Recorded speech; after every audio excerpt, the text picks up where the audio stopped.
The city lights outside his window were a glittering testament to success, a sprawling map of ambition and achievement. Yet within the quiet walls of his beautiful apartment, John felt a profound and suffocating darkness. He sat in the expensive chair, the cool leather, a stark contrast to the heat of anxiety in his chest, his face illuminated only by the glow of his phone. On the screen were the numbers, the metrics of his life, his bank account balance, his investment portfolio, the polished lives of his peers scrolling by in an endless parade of triumphs. He had everything he was ever told he should want: a high-paying job, a new car, the latest technology humming silently in every corner. By all external measures, he was a success, but inside he was destitute. A hollow ache of insufficiency gnawed at him, a constant, quiet whisper that said, "You are not enough. You do not have enough. You are on the verge of losing it all." He was living in a prison, a comfortable, well-decorated prison, but a prison nonetheless, its bars forged from comparison, its walls built of a quiet, persistent fear.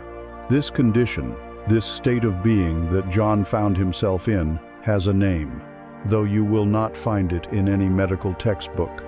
It is the poverty mindset, and it has little to do with the actual number in your bank account. It is a far more insidious kind of poverty, a poverty of the spirit, a deep-seated belief in scarcity that colors every thought, every decision, every interaction. It is the perpetual feeling of being behind, the inability to feel genuine joy in one's accomplishments because the goalpost is always moving. It is the source of that modern form of suffering, that deep, underlying dissatisfaction that the Buddha called dukkha, a suffering that can exist even in the midst of material plenty. It is the most clever trap of the modern world, for it convinces us that the solution to our inner emptiness is to accumulate more on the outside, a chase that only deepens the void. But what if the key to escaping this prison was not to be found in the world outside? What if it wasn't about the next promotion, the bigger house, or the faster car? What if the solution lay in the one place we rarely think to look, within the architecture of our own minds?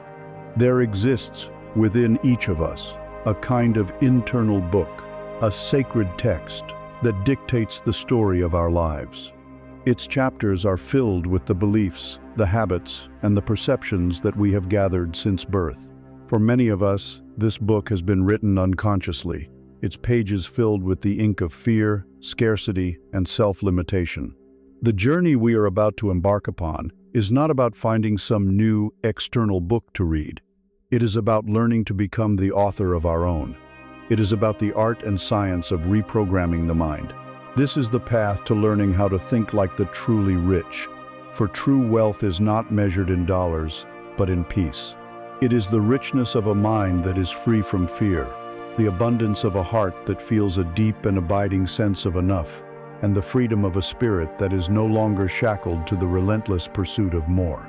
This is the only book you will ever need, and the journey to rewriting it begins now.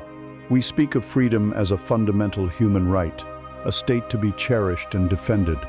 Yet many of us, even in the most liberated societies, live our entire lives within the walls of an invisible prison.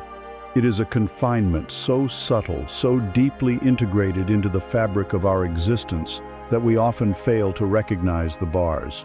This is not a prison of steel and stone, but one constructed from a far more pervasive and powerful material, the material of thought itself. This is the invisible prison of the poverty mindset. To begin our journey of liberation, we must first become profoundly aware of the nature of our confinement. We must walk the perimeter of our cell, trace the outlines of the bars with our own consciousness, and understand the architecture of the trap. Only by seeing the prison for what it is can we ever hope to find the key. The poverty mindset, in its essence, is a perceptual filter. It is a lens clouded by past experiences and societal conditioning through which a person views the world, themselves, and their potential. It has almost nothing to do with the physical reality of one's financial situation. One can be a millionaire, living in opulent surroundings, and still be a desperate prisoner of this mindset, while another person of humble means can possess a spirit of immense wealth and abundance. The defining characteristic of this prison is not a lack of resources, but a deeply ingrained set of limiting beliefs that operate constantly in the background of the mind. These beliefs are the prison's unwritten laws, the whispers of the warden in your own head. They sound like this: I am not enough. I am not smart enough, not talented enough, not worthy enough to achieve true prosperity. There is not enough to go around. This belief frames the world as a zero-sum game, a desperate scramble where one person's gain must be another's loss, fostering competition, jealousy, and a gnawing sense of insecurity.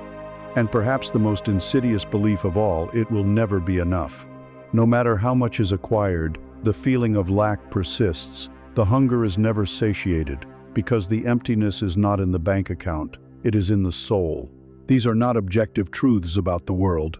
They are merely stories, narratives that we have been told, and have told ourselves, so often that we have mistaken them for reality. They form the very bars of our invisible cage, preventing us from seeing the vast, abundant reality that lies just beyond our self-imposed limitations. Every prison is built upon a foundation of control, and the poverty mindset is controlled and fueled by one of the most powerful human emotions: fear. This is not the acute fear of immediate danger, but a chronic, low-grade, and pervasive fear that becomes the background radiation of one's life. It is the fear of loss, the constant, anxious hum beneath the surface that whispers that everything you have built could vanish in an instant. This fear prevents the enjoyment of the present moment, turning every possession and every accomplishment into a liability, something else to worry about, something else to lose. Then there is the fear of failure, a paralyzing terror that keeps people in jobs they despise, in situations that drain their life force, simply because the perceived safety of the known misery feels preferable to the unknown risk of pursuing a dream. This fear convinces you not to ask for the raise, not to start the business, not to make the investment, because the specter of failure is painted as a catastrophic, ego-shattering event from which you will never recover. And underlying it all is the deep, primal fear of not having enough, the fear of scarcity itself. This is the hungry ghost mentality, driving a person to relentlessly accumulate, to work without joy, to chase without end, not out of genuine ambition, but out of a desperate attempt to quiet the terrified voice within that insists that destitution is just around the corner. This fear, which once served our ancestors to survive in a world of genuine scarcity, has become a maladaptive program in our modern world, a ghost in the machine of our minds, keeping us small and constrained even when we are surrounded by opportunity. This architecture of limiting beliefs and fear is not a static structure. It is a dynamic, intelligent system, a self-reinforcing loop that strengthens itself with each passing day. The process is both simple and devastatingly effective, and it unfolds continuously within us. It begins with the thought, a single thought born from a limiting belief. Let us imagine a person considering a new career path, one that feels more aligned with their passion. The initial spark of excitement is quickly doused by a thought from the poverty mindset: I don't have the experience, I'll never be able to compete. This thought is not a neutral piece of data. It is laden with emotional charge. It immediately triggers the corresponding emotion: fear, doubt, and a sense of hopelessness. This emotional state then dictates behavior. Instead of researching the new career, networking, or taking a small course, the person's action, or more often inaction, is to close the browser tab, to dismiss the idea as a foolish fantasy, to retreat to the familiar comfort of their current, unfulfilling situation. And here is the crucial final step that locks the prison door. The result of this inaction is that nothing changes. The person remains in the same job. Their circumstances do not improve. And this external reality now serves as concrete proof of the original limiting belief. See, the inner voice says with a grim satisfaction, I was right. I couldn't have done it anyway. With this confirmation, the belief I am not enough is etched deeper into the psyche. The walls of the prison grow thicker, the bars stronger.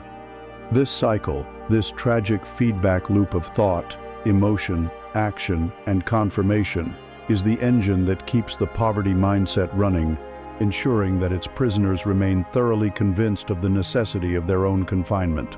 To protect itself, to ensure its own survival, the mind will engage in a final, brilliant act of self-deception, justification. It will convince the prisoner that the cell is, in fact, a desirable place to be. We see this illustrated perfectly in the ancient fable of the fox and the grapes. A fox, seeing a luscious bunch of grapes hanging high on a vine, tries with all its might to reach them. After failing repeatedly, exhausted and frustrated, the fox walks away, muttering to itself, "I'm sure those grapes were sour anyway." The fox could not handle the blow to its ego, the feeling of failure. So, it changed its perception of the goal itself. This is precisely the mechanism we use to justify our own prisons. When we feel incapable of achieving financial well-being or success, we begin to tell ourselves stories to make our confinement more palatable.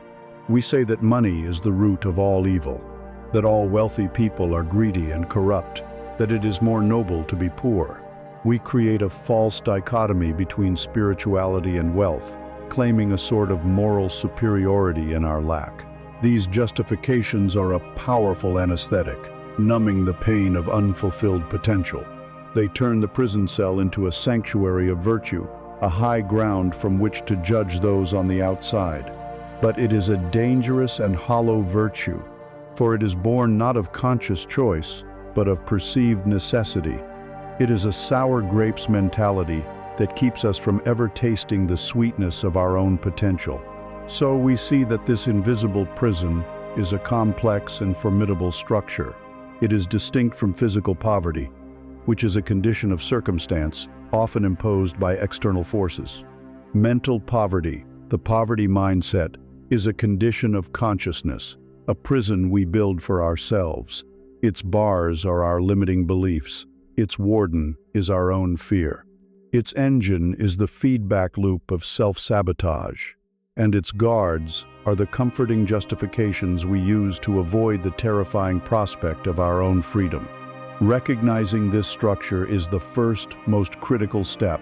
To see the bars is to realize they are not solid steel. To hear the warden's voice is to realize it is only an echo in your own mind. Now that we have walked the perimeter of this invisible prison and felt the coldness of its bars, we must begin to examine its architecture more closely.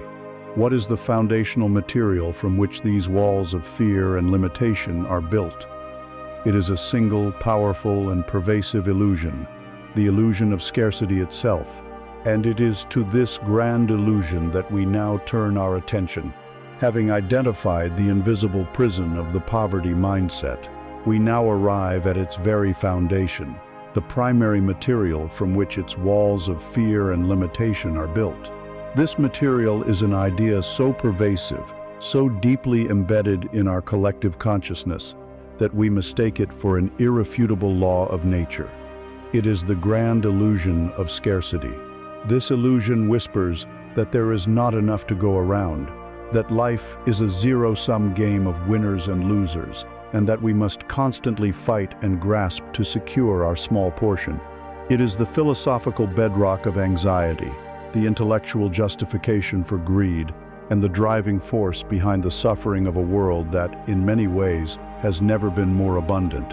To dismantle the prison, we must first challenge its cornerstone. We must be willing to ask a radical question. What if the fundamental nature of the universe is not lack, but overflowing abundance? And what if the only scarcity that truly holds power over us is the scarcity we manufacture, moment by moment, in the workshop of our own minds? To understand the origin of this illusion, we must look to the wisdom of the East, which identified its root cause with profound clarity thousands of years ago.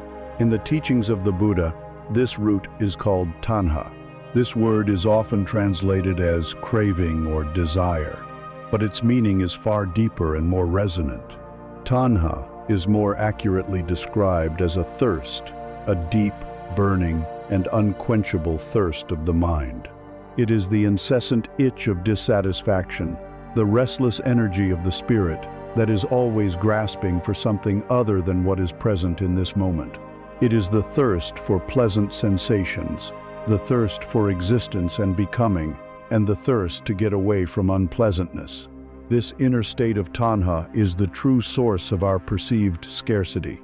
When the mind is in the grip of this thirst, it can never, ever feel a sense of enough. No matter what it acquires, more money, more possessions, more praise, the underlying thirst remains. The satisfaction is fleeting, lasting only a moment before the mind immediately seeks its next object of desire. This is why a person can win the lottery and feel miserable a year later, or achieve a lifelong career goal only to feel empty at the top. They have tried to quench a spiritual thirst with a material drink. It is like trying to put out a fire with gasoline, or drinking salt water to quench a physical thirst. The more you drink, the thirstier you become. The very act of trying to satisfy the craving in this way only strengthens the craving itself, reinforcing the deep, painful belief that you are fundamentally lacking. Buddhist cosmology contains a powerful and haunting metaphor for this state of being, the realm of the hungry ghosts, or pretas. These are not literal specters, but a profound psychological symbol for a mind consumed by tanha. Hungry ghosts are depicted with massive, distended bellies, representing their enormous, endless, and all-consuming desires.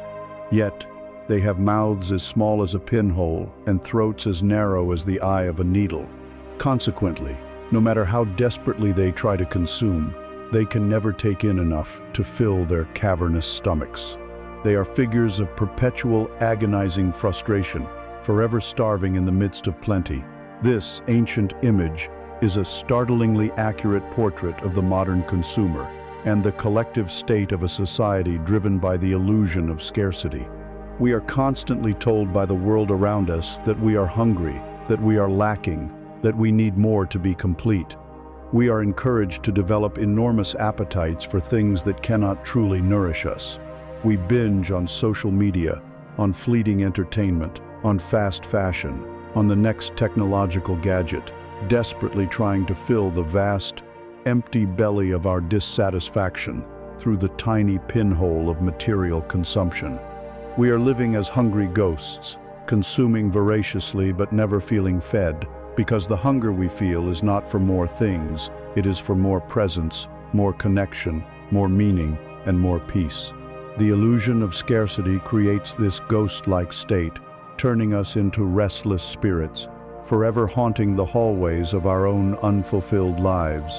When we step back from the frantic energy of the thirsty mind and look at the world with clear eyes, the illusion of scarcity begins to appear absurd.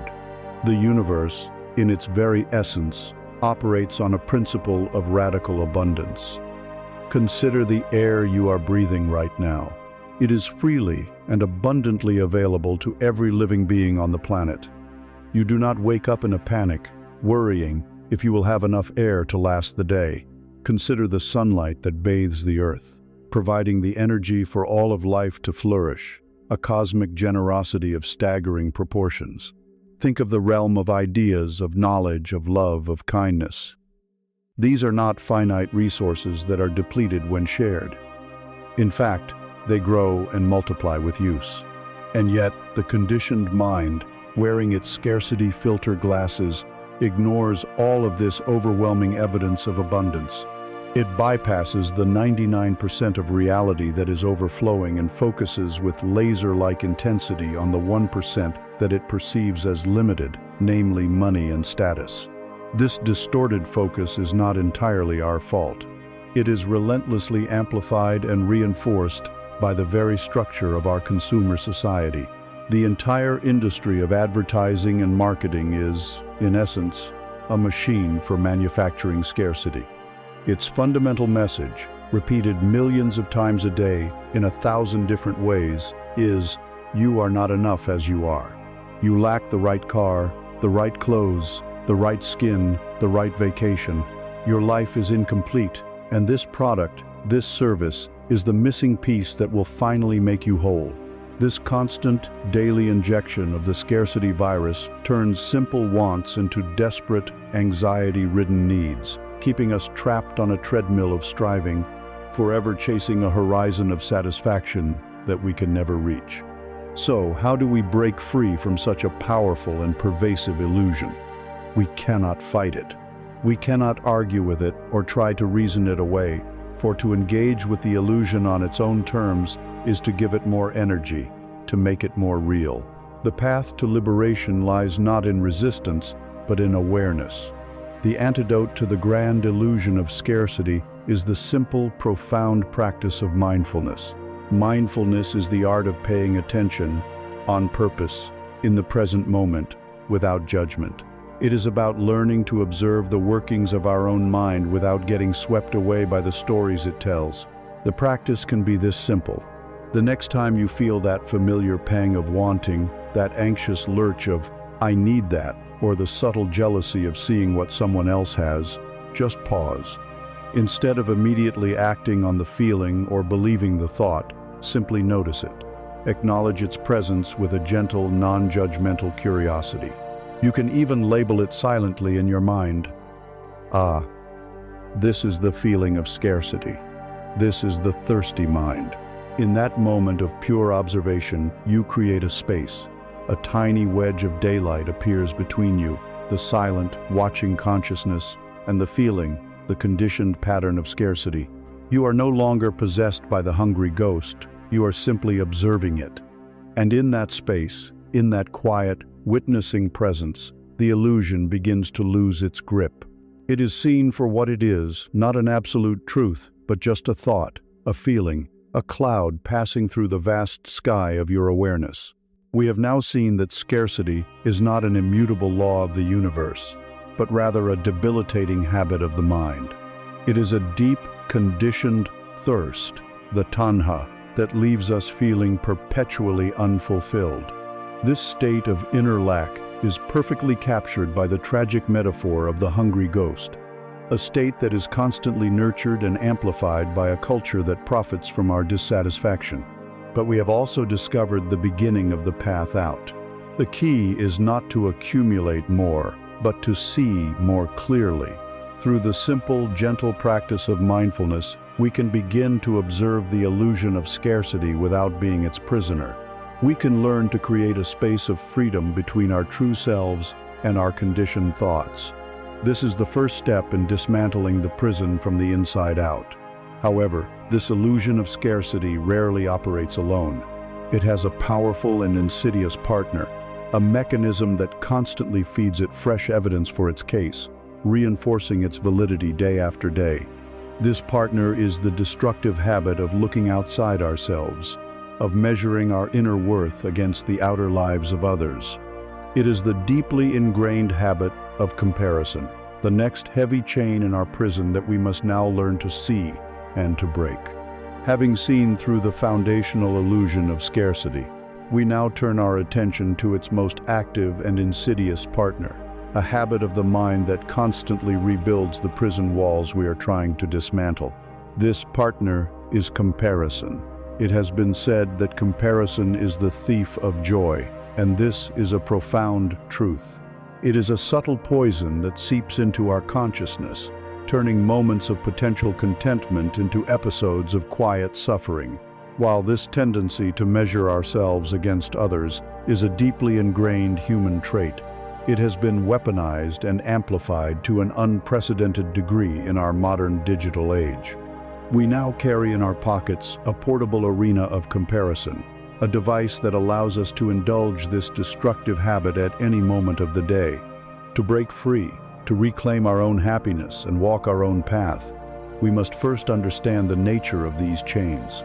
Breaking them is not about developing an arrogant indifference to others, but about learning to see ourselves and them through a lens of profound wisdom and compassion. We live in the age of the highlight reel. The digital spaces we inhabit, particularly social media platforms, are not reflections of reality, but carefully curated galleries of perfection. With every scroll, we are presented with an endless stream of polished moments. the breathtaking vacation, the perfectly plated meal, the flawless physique, the glowing announcement of a new promotion, the picture of a blissful family bathed in golden light. The images are beautiful, seductive, and almost entirely fictional in their representation of a whole life. The problem is not the images themselves, but the fundamentally unfair transaction that occurs in our minds. We are comparing our behind-the-scenes footage with everyone else's highlight reel. We sit in our ordinary reality, with our ordinary struggles, the pile of laundry in the corner, the feeling of boredom on a Tuesday night, the quiet self-doubt that creeps in when we are alone, the messy, unedited, and authentic chaos of a real human life, and we measure all of it against these fabricated slivers of perfection. It is an equation mathematically guaranteed to produce a result of inadequacy. This constant asymmetrical comparison is the engine of modern anxiety. It creates a completely distorted map of the world, a false reality in which we feel uniquely flawed, uniquely behind, and uniquely lacking.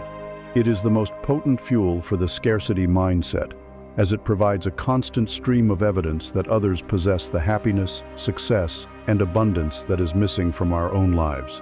We are chained to a standard that does not exist, chasing a collective mirage that dissolves the closer we get, leaving us feeling more thirsty and more depleted than when we began. Buddhist wisdom offers a powerful lens through which to see the ultimate futility of this habit. It invites us to consider the law of karma. Karma is often misunderstood in the West as a cosmic system of reward and punishment, but it is something far more simple, rational, and profound. It is the universal law of cause and effect. It states that every intentional action, every thought, word, and deed is a cause that plants a seed, and that seed will inevitably ripen into an effect, a circumstance in our lives. From this perspective, each person is the heir to their own unique and unimaginably complex web of karma. Your life, right now, is the result of countless causes and conditions stretching back through your entire existence.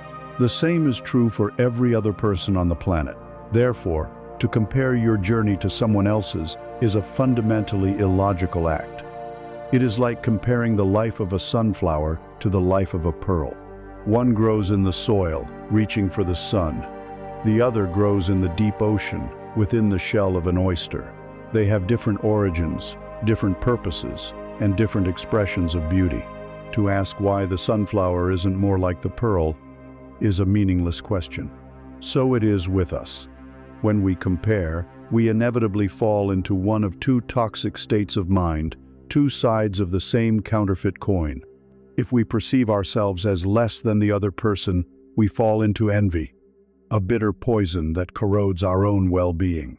If we perceive ourselves as more than, we fall into arrogance and pride, a different kind of poison that inflates the ego and blinds us to our own faults. Both envy and pride are forms of suffering, of dukkha. They agitate the mind, stir up discontent, and pull us away from the only task that truly matters, tending to our own garden, walking our own path. If comparison and envy are the poison, then Buddhist philosophy also offers a direct and powerful antidote. It is a practice, a mental muscle that can be cultivated, known as mudita. Mudita is the principle of sympathetic or appreciative joy. It is the genuine, unselfish happiness that we feel in response to the success, happiness, and good fortune of others. It is the polar opposite of envy. Envy sees another's light and feels that its own has been diminished.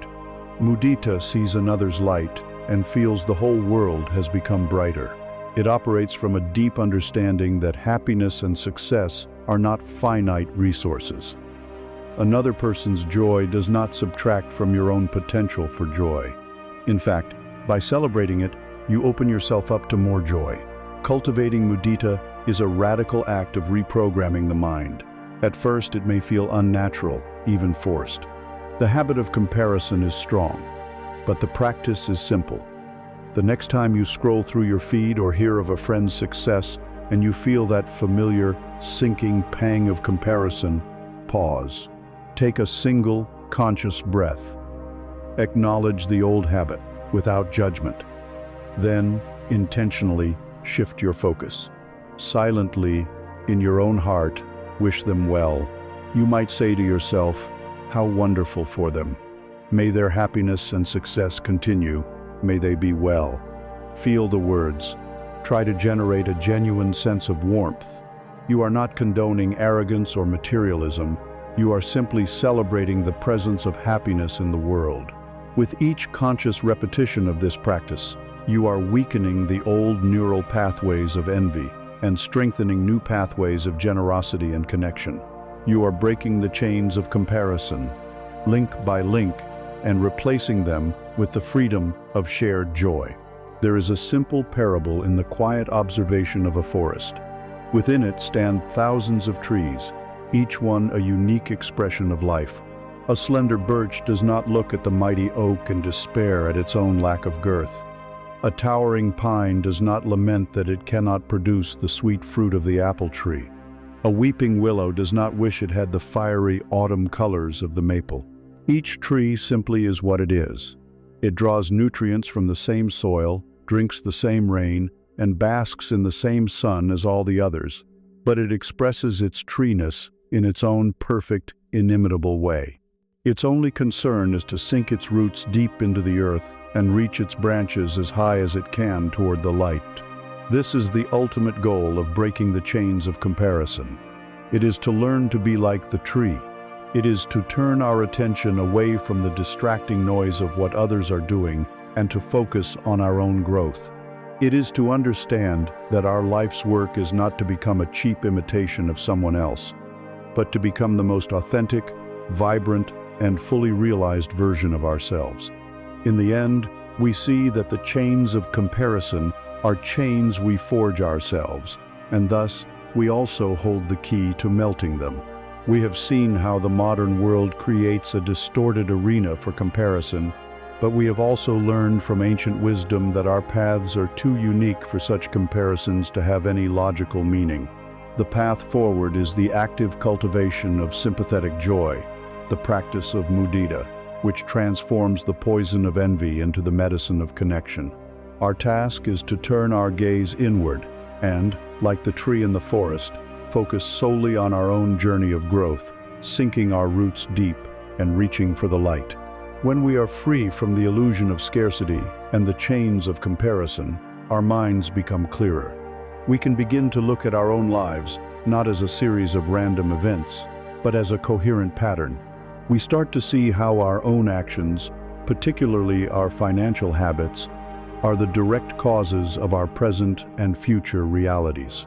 We begin to understand that we are not merely victims of circumstance, but active creators of our own experience through the immutable law of cause and effect. This brings us to the profound and practical concept of the karma of our financial habits. Having freed ourselves from the distorting lens of scarcity and the heavy chains of comparison, our vision becomes clearer. We can now begin to perceive the intricate patterns that govern our lives, not as a series of random, unconnected events, but as a coherent and elegant tapestry of cause and effect.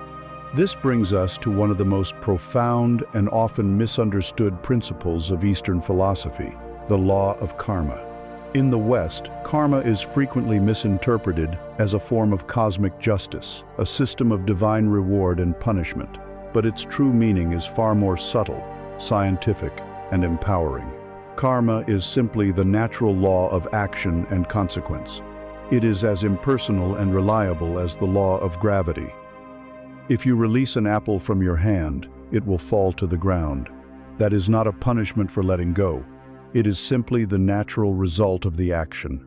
In the same way, every intentional action, word, and thought we generate is a cause, a seed we plant in the fertile soil of the universe.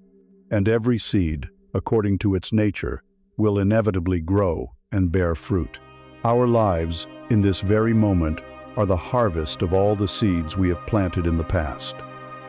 When we apply this powerful understanding to the realm of our finances, it is a revelation. Our financial reality is not a matter of luck or fate. It is our karma. It is the direct, observable result of the countless financial habits we have practiced, day after day. To truly grasp this concept, we must first appreciate that karma is not inherently moralistic. The universe does not judge an action as good or bad. It simply reflects the energy and intention of the action back to us. We can think of our habits as either wholesome or unwholesome seeds. Unwholesome seeds are those planted from a place of fear, ignorance, or craving. They may provide a fleeting moment of pleasure, but their fruit is always bitter, leading to future suffering. Wholesome seeds are those planted from a place of mindfulness, wisdom, and compassion. Their cultivation may require more effort and patience, but their fruit is always sweet, leading to future peace and well-being. Let us, then, become gardeners of our own minds and examine some of the common, unwholesome seeds we plant in our financial lives, often without even realizing it. Consider the seed of impulsive consumption. We feel a moment of boredom, a pang of loneliness, a surge of stress from a difficult day at work.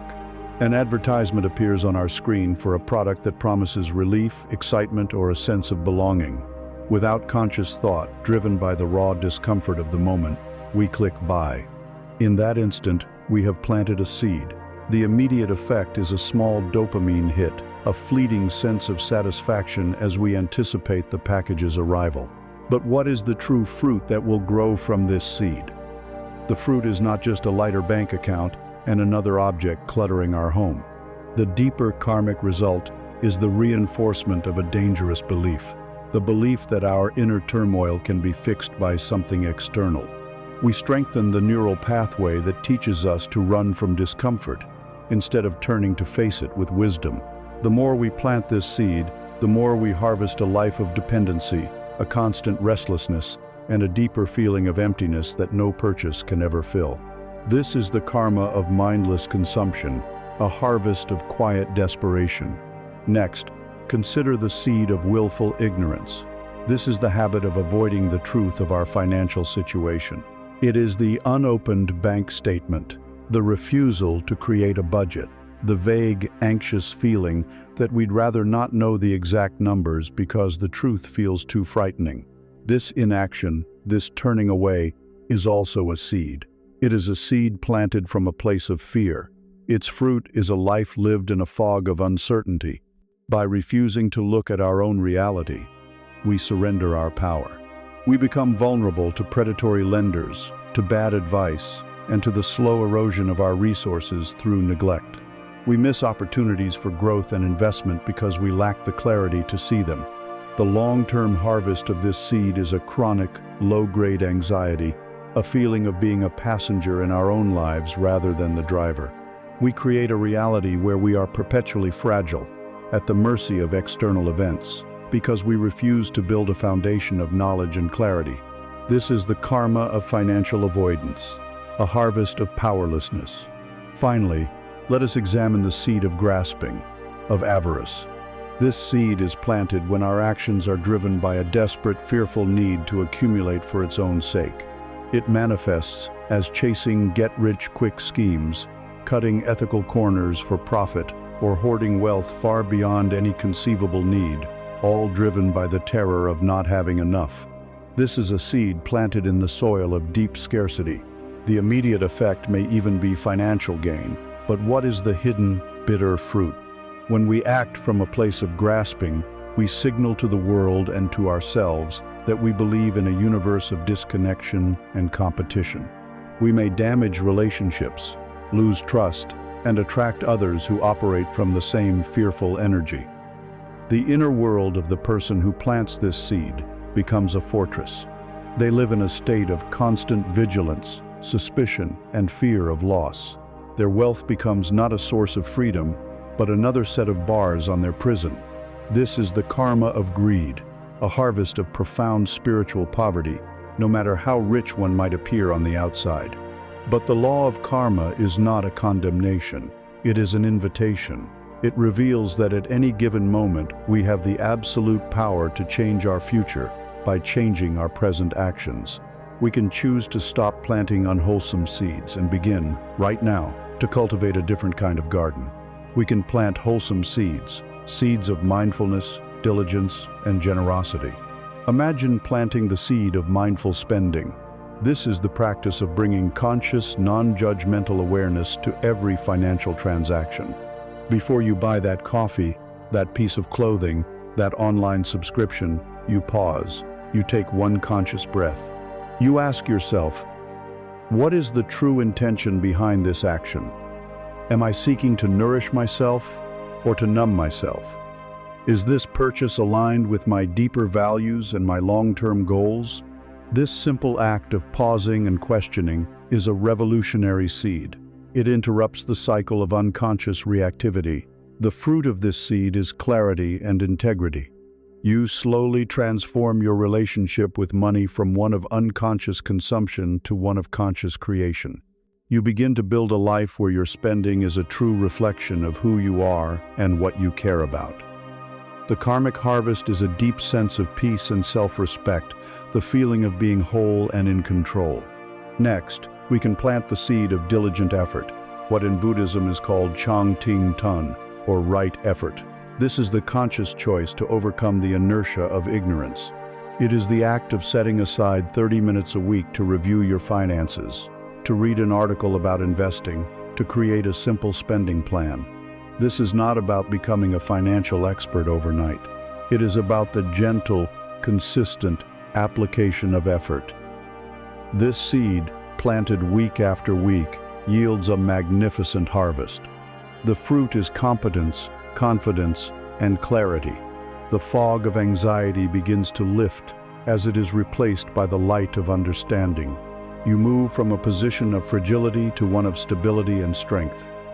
You become the master of your financial destiny, not because you are suddenly rich, but because you are no longer afraid of the truth.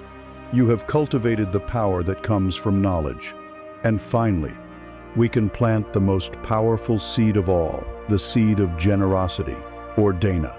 This is the conscious act of giving, of sharing our resources with others without expecting anything in return.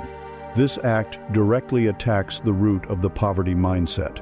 Every time we give, whether it is a small donation, our time, or a helping hand, we are making a profound statement to the universe and to our own subconscious mind. We are saying, I have enough. I am enough. I live in a world of abundance, and I have more than enough to share. This is not about the amount given, but the purity of the intention behind it. The karmic fruit of generosity is miraculous. It dissolves the illusion of separation, connecting us to others and fostering a sense of community. It opens the heart and floods the mind with a feeling of genuine wealth that has nothing to do with numbers. And, in the mysterious workings of the universe, this open, abundant, and connected state of being often attracts more opportunities, more goodwill, and more prosperity into our lives in ways we could never have predicted. So we see, our financial life is a garden of our own making. It is the direct reflection of the karmic seeds we have planted through our habits. But we are not passive observers of this process. We are the gardeners. In every moment, we hold a new seed in our hand.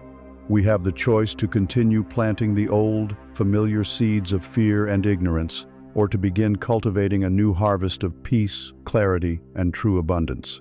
This understanding is the key that turns karma from a deterministic fate into a doctrine of ultimate freedom and responsibility. And as we stand here now, ready to choose which seeds to plant, we become aware of a powerful undercurrent that often determines our choice, the deep, primal emotion that lies at the root of so many of our unwholesome actions. This is the raw energy of fear, and it is to this fundamental obstacle that we must now turn our full attention. We have journeyed deep into the architecture of our inner prison. We have examined its walls of scarcity, its chains of comparison, and the karmic feedback loops that keep it all in place. Now, we arrive at its dark heart, the emotional engine that powers the entire structure. We come face to face with the primal undercurrent we spoke of earlier, fear, This is not an abstract concept, but a visceral, living energy within us. It is the ghost that haunts the cells of the poverty mindset, the cold whisper that counsels inaction and perpetuates our suffering. Our task here is not to vanquish this fear, for fear cannot be destroyed through battle. To fight it is to give it strength.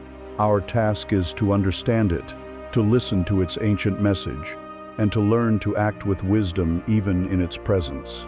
We must turn on the light of our awareness and look directly at the specific fear that sits at the root of all our financial anxieties, the raw, primal, and powerful fear of lack. This fear is not a personal failing. It is a legacy, an ancient inheritance encoded deep within our DNA. It is a ghost from a different time, a survival program that was once essential for our very existence. For our distant ancestors, the world was a place of genuine and immediate scarcity. A failed hunt meant starvation. A harsh winter meant freezing to death. The fear of not having enough was a critical alarm bell, a jolt of adrenaline that spurred them to action, to hunt, to gather, to build shelter. This fear kept us alive. It is wired into the oldest, most reptilian parts of our brain, the part that acts on pure instinct, long before our more rational, modern cortex can process the situation. The problem is that this ancient, hypervigilant software is still running in a world that has been radically transformed. The saber-toothed tiger is gone, but our nervous system treats a stock market downturn with the same life-or-death panic. The threat of famine has been replaced by the anxiety of a credit card bill, yet our primal brain cannot tell the difference. This profound miscalibration is the source of immense suffering.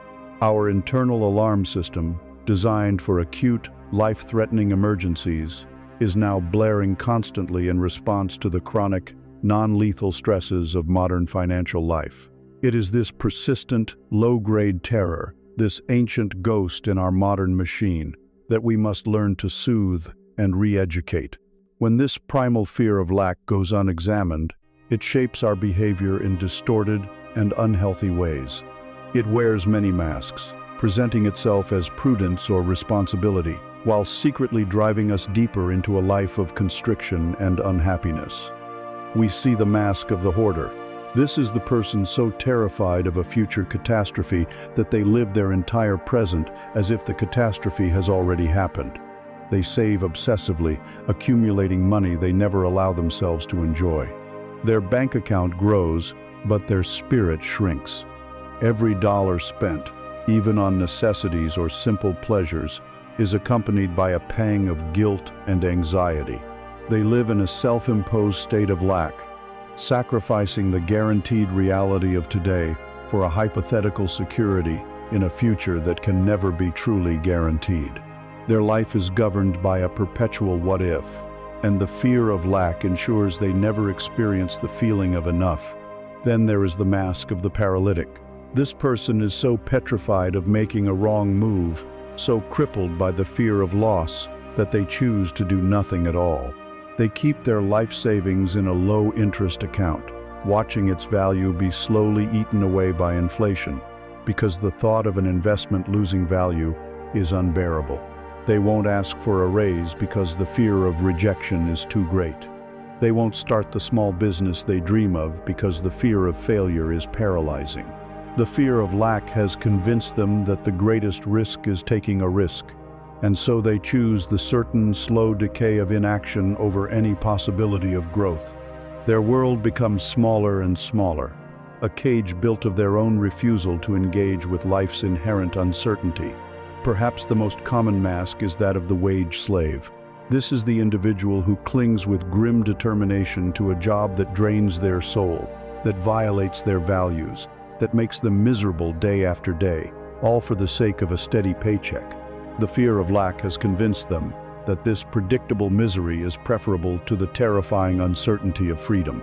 The thought of a gap in employment, of venturing out on their own, of pursuing a passion that might have a less certain financial outcome is so overwhelming that they willingly trade their most precious, non-renewable resource, their time, their very life force for the illusion of security.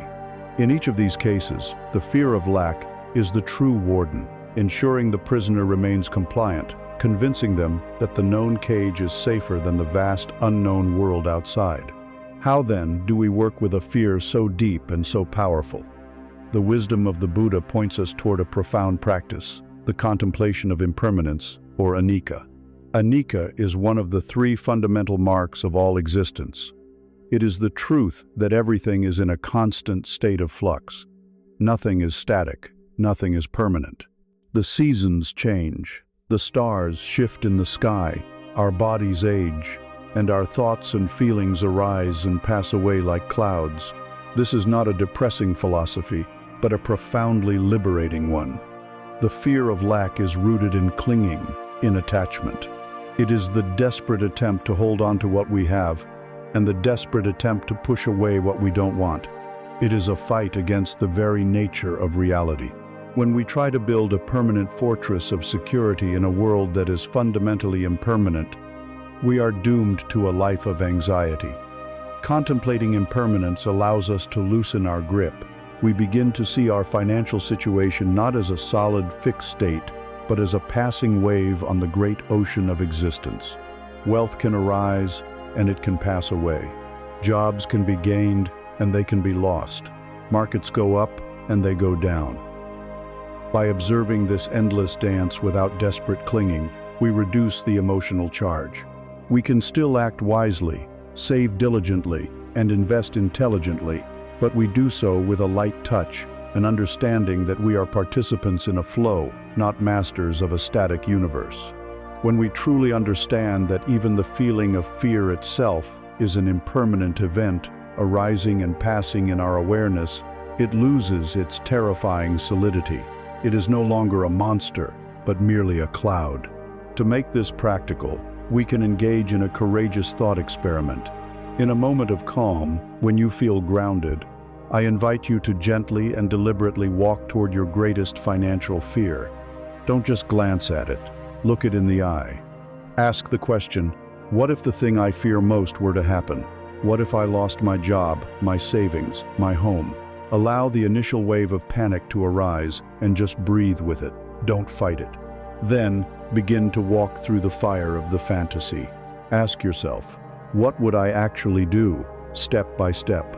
The answer is never I would lie down and cease to exist. The answer is always a series of actions. I would call my brother. I would cancel my subscriptions. I would go to the library and update my resume. I would ask my friend who works in HR for advice. I would sell some things I don't need. As you walk through this process, you make a profound discovery. You discover that beneath the catastrophic narrative of fear, there is a bedrock of your own strength, your own creativity, and your own resilience. You realize that your true wealth is not in your bank account, but in your relationships, your skills, your courage, and your ability to adapt. This practice systematically strips the fear of its vague, monstrous power by exposing it to the clear, calm light of rational inquiry. There is a beautiful story of a Zen master who was asked by a student, "Master, what would you do if you knew for certain you were going to die tomorrow?" The master thought for a moment and replied, "I would continue to water my plants." In this simple answer lies the culmination of all this work. His equanimity did not come from denying his death, but from fully accepting the reality of his life in this moment. His wisdom was in his ability to perform a simple, wholesome present action without being paralyzed or controlled by the great fear of his own non-existence. This is our goal in facing the fear of lack. It is to arrive at a place where we can live our lives, make our choices, and tend to our own gardens with wisdom and care, no longer crippled by the ancient ghost of fear. We have now completed our diagnosis. We have explored the prison of the poverty mindset, its limiting beliefs, its karmic habits, and the emotional fear that fuels it all. The journey now takes a pivotal turn. We move from analysis to action, from understanding the illness to applying the cure. We are ready to begin forging the keys that will unlock our prison cell, one by one. And we will start with the most fundamental tool of all, the practice of bringing lucid, moment-to-moment awareness to the very currency of our lives. We now turn to the practice of the mindfulness of money. We have now journeyed through the dark and complex landscapes of the mind. We have diagnosed the invisible prison of the poverty mindset, with its foundational illusion of scarcity, its heavy chains of comparison, its relentless karmic laws, and its animating energy of primal fear. This diagnosis was a critical and courageous first stage. But understanding the nature of a prison is not the same as leaving it. We now pivot from analysis to application, from seeing the problem to wielding the tools of liberation. We begin with the master key, the foundational practice upon which all inner transformation is built. This tool is mindfulness. In its simplest form, mindfulness is the art of paying attention in a particular way, on purpose, in the present moment, and non-judgmentally. It is an ancient practice, a form of mental training that develops clarity, stability, and insight. And we are now going to apply this potent, time-honored tool to one of the most emotionally charged, anxiety-ridden, and unconscious areas of modern life: our relationship with money. When we speak of financial mindfulness, it is crucial to understand that we are not talking about another budgeting app or a more complex spreadsheet. Conventional financial advice focuses almost exclusively on the external mechanics of money tracking, saving, investing. These are useful, but they are only half of the equation. They are the what of our financial lives. Financial mindfulness is the how. It is the missing piece, the internal practice that gives power and wisdom to all our external actions. It is the art of turning our attention inward and observing, with gentle curiosity, our complete inner experience around money. This means paying attention to our thoughts. What are the actual stories and narratives that run through your head when you think about your finances? Notice them without getting lost in them. I'll never get ahead. I should be doing better by now. I really deserve this treat. Money is complicated and scary. These are just thoughts, mental events, not absolute truths. It also means paying attention to our emotions. As you open a bill, or as you contemplate a large purchase, what feelings arise in your heart? Is it a sharp spike of anxiety, a giddy rush of excitement, a dull ache of guilt, a hot flush of shame, a tight grip of greed? For most of us, our financial lives are a roller coaster of unconscious emotional reactions. Mindfulness invites us to simply acknowledge these feelings as they arise, to name them, this is anxiety, this is desire, without either suppressing them or being swept away by them. And finally, it means paying attention to our bodily sensations. Where do these emotions live in your body? Notice the knot of tension in your stomach when you look at your credit card statement. Notice the tightness in your shoulders as a deadline for a bill approaches. Notice the shallow breathing when you feel financially stressed.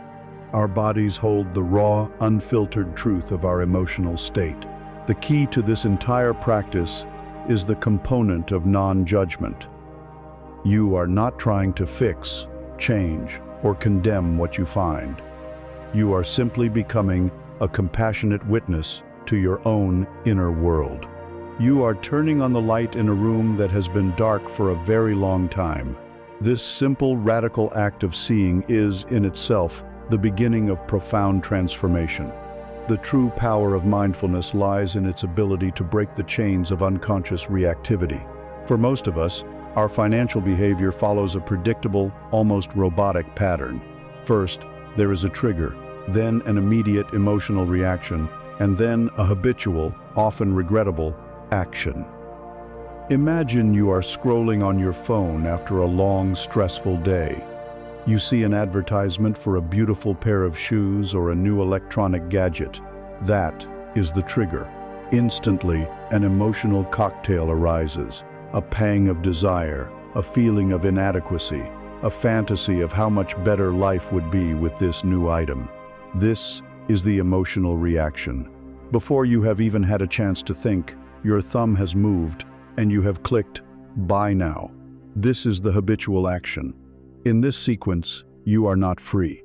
You are a puppet, and your emotions, conditioned by years of habit and marketing, are pulling the strings. Mindfulness introduces a single revolutionary element into this sequence: a sacred pause. The new sequence becomes trigger, pause, and awareness. Choice, wise response. Let us replay the scene. The ad appears, trigger. But now, instead of reacting, you pause. You bring your awareness to the present moment. You notice the desire as a sensation in your body. You see the thoughts about how this item will make you happy. You feel the underlying stress that is making you vulnerable to this impulse. In this sacred pause, this space of awareness, you reclaim your power. You are no longer the puppet, you are the observer. And from this place of calm observation, you can make a conscious choice. You can ask questions with clarity. Do I truly need this, or am I trying to soothe my stress? Is this purchase aligned with my long-term goals for financial peace? Is there another, more wholesome way I can care for myself in this moment? You might still choose to buy the item, but if you do, it will be a conscious choice, not an unconscious reaction. Or you may choose to put the phone down and go for a walk, or call a friend. This sacred pause is the gateway to all financial freedom. It is the moment we snip the strings of our conditioning. It is the moment we evolve from being passive reactors to our impulses to becoming conscious creators of our financial lives. This practice can be woven into the fabric of our daily interactions with money, turning mundane transactions into opportunities for insight and growth. We can practice mindful consumption in much the same way one might practice mindful eating. Instead of mindlessly consuming food while distracted, we can savor each bite. In the same way, we can bring full awareness to our financial actions. Practice mindful earning. When you receive your salary, take a moment. Don't just see it as a number that appears in your account. Pause and connect with the feeling of gratitude. Acknowledge the hours of your life, your precious, non-renewable energy that were exchanged for this currency. Honor the effort and the value you provided. Practice mindful spending. The next time you are in a store or on a website about to make a purchase, stop for just one breath. If it's a physical object, hold it in your hands. Feel its texture and weight. Notice the pull of desire, the stories your mind is telling you about it.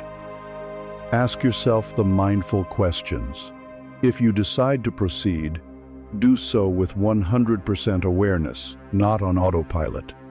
And finally, practice mindful saving and investing. When you move money into a savings or investment account, do so with a clear intention. Feel the act as a form of self-care, a way of planting a seed for your future well-being and peace of mind. See it not as an act of deprivation in the present, but as an act of wisdom and generosity toward your future self. There is a helpful analogy for this practice. Imagine you must cross a very old, rickety bridge, suspended high above a deep canyon. The winds of fear and social pressure are howling, trying to push you off balance. If you were to panic and run blindly across the bridge, you would almost certainly misstep and fall. The only way to cross safely is to walk slowly, deliberately, with your full and undivided attention. You place one foot down, feel its firmness on the wooden plank, and only then do you lift the other foot to take the next step. Your financial life is this bridge. Mindfulness is the practice of taking these careful, deliberate steps. It also helps you notice what makes the bridge sway most violently. By being mindful, you begin to identify your personal triggers for unwise financial behavior. Perhaps it is the feeling of loneliness on a Friday night, or the stress of a deadline at work, or the boredom of a quiet afternoon. By recognizing what makes you feel most vulnerable, you know when you need to walk especially carefully, with even greater attention and self-compassion. In this, we see that mindfulness of money is not another chore to add to your list. It is a new way of being. It is a fundamental shift in perspective, a compassionate and clear-eyed approach that transforms your entire relationship with money from one of conflict and anxiety to one of clarity, intention, and peace. It is the master key that unlocks the door, allowing us to step into our own minds and begin the conscious work of reprogramming. And as we consistently practice this foundational tool of mindfulness, something remarkable begins to happen. The inner landscape starts to change. By repeatedly observing our ingrained thoughts of lack and fear without judgment, we aerate the compacted soil of our minds. We create the fertile ground for a new, more expansive, and more gracious way of seeing the world to emerge. We begin to naturally move from a mindset of scarcity to its luminous and joyful opposite. We begin to cultivate what is known as the abundance mindset. As we consistently practice mindfulness, turning the gentle light of our awareness onto the dark corners of our financial lives, a new space begins to open up within us. The frantic, reactive energy of the poverty mindset begins to settle. The constant noise of fear and comparison starts to quiet down, replaced by moments of stillness and clarity. This newfound space is fertile ground, a prepared field in the garden of the mind. The crucial question then becomes, what seeds shall we plant here? Having weeded out the thorns of scarcity, we now have the conscious opportunity to cultivate its luminous and life-affirming opposite. We can begin the deliberate and joyful practice of cultivating the abundance mindset. This is not a trick of positive thinking, nor is it a mystical request to the universe to shower us with riches. It is a profound, pragmatic, and radical shift in perception. It is the conscious choice to turn our attention away from the hypnotizing story of what is missing, and to anchor our awareness in the deep and unshakable truth of what is already here. The abundance mindset is, first and foremost, an internal posture. It is a way of seeing. The poverty mindset is conditioned to scan the world with a single purpose: to identify lack. It is a deficit detector, constantly comparing reality to an imagined ideal and finding it wanting. The abundance mindset, in contrast, chooses to scan the world for evidence of sufficiency, generosity, and grace. It understands that both lack and abundance are simultaneously true. Yes, there may be a lack of funds for a luxury vacation, but there is an abundance of air to breathe. Yes, there may be a lack of a desired promotion, but there is an abundance of love from a family member. It is not about denying difficulty or pretending problems do not exist. It is about deliberately shifting the frame of reference. It is about withdrawing our energy and attention from the narrative of not enough and consciously investing it in the reality of more than enough. This is perhaps the most fundamental act of mental reprogramming, for where our attention goes, our energy flows, and our reality is shaped. The primary tool, the master key for cultivating this mindset, is the practice of gratitude. Gratitude is far more than a polite sentiment or a pleasant feeling. It is a powerful cognitive tool for rewiring the brain. Our brains contain a network known as the reticular activating system, which acts as a filter for the immense amount of sensory information we receive every moment. It decides what we pay attention to. If you decide to buy a red car, you suddenly start seeing red cars everywhere. The cars were always there, but your attention filter is now primed to notice them. The poverty mindset primes our brain to filter for evidence of lack, problems, and threats. Gratitude is the conscious act of reprogramming this filter. It is the deliberate instruction to our own mind. Look for the good, notice what is working, scan for blessings. When we consistently practice gratitude, we are not changing the world outside. We are changing the brain that perceives the world. We begin to see the hidden riches that were present all along, but were invisible to our scarcity-conditioned eyes. The practice itself can be profoundly simple, yet its effects are cumulative and transformative. One of the most effective methods is the daily gratitude journal. At the end of each day, take just 5 minutes to write down 3 to 5 specific things for which you are genuinely grateful. The key here is specificity. Instead of a general entry like, "I'm grateful for my family," write, "I'm grateful for the way my partner smiled at me this morning," or, "I'm grateful for the 10 minutes of quiet conversation I had with my child after school." Specificity forces the mind to relive the positive experience, amplifying its neurological impact. Another powerful practice is to expand our gratitude beyond things and accomplishments into the realm of simple, sensory experience. Feel a profound gratitude for the first sip of coffee in the morning, for its warmth and aroma. Feel gratitude for the sensation of the sun on your skin, for the simple, miraculous fact that you have eyes that can see color, or ears that can hear music. This practice anchors the abundance mindset not in what we have, but in the simple, undeniable richness of being alive in this very moment. We can visualize this shift using the classic metaphor of the glass of water. The poverty mindset looks at the half-empty glass and is consumed by anxiety about the missing water. Its entire emotional reality is defined by the emptiness. The abundance mindset does not deny that the glass is half empty. It acknowledges reality. However, it then makes a conscious choice to turn its attention to the water that is present. It focuses on the life-giving liquid, feels gratitude for it, appreciates its clarity and its power to quench thirst. The external reality, the amount of water in the glass, is the same in both scenarios. The internal reality, the felt experience of life, is radically different. One is a state of suffering and lack. The other is a state of contentment and appreciation. Cultivating the abundance mindset is the daily practice of choosing to focus on the water. This internal shift inevitably creates an external ripple, a positive karmic loop. The principle that abundance attracts abundance is not magic. It is psychology. When you operate from a genuine feeling of gratitude and sufficiency, your entire energetic signature changes. Your fear subsides. Your posture opens. You radiate a quiet confidence and a sense of calm. This state of being has a tangible effect on your actions. Because you are less fearful, you are more likely to notice opportunities that your scarcity-blinded self would have missed. Because you feel a sense of inner wealth, you are more willing to collaborate and share ideas, which builds trust and strengthens relationships. You become more creative, more resilient, and more willing to take calculated risks because your self-worth is no longer tied to a specific outcome.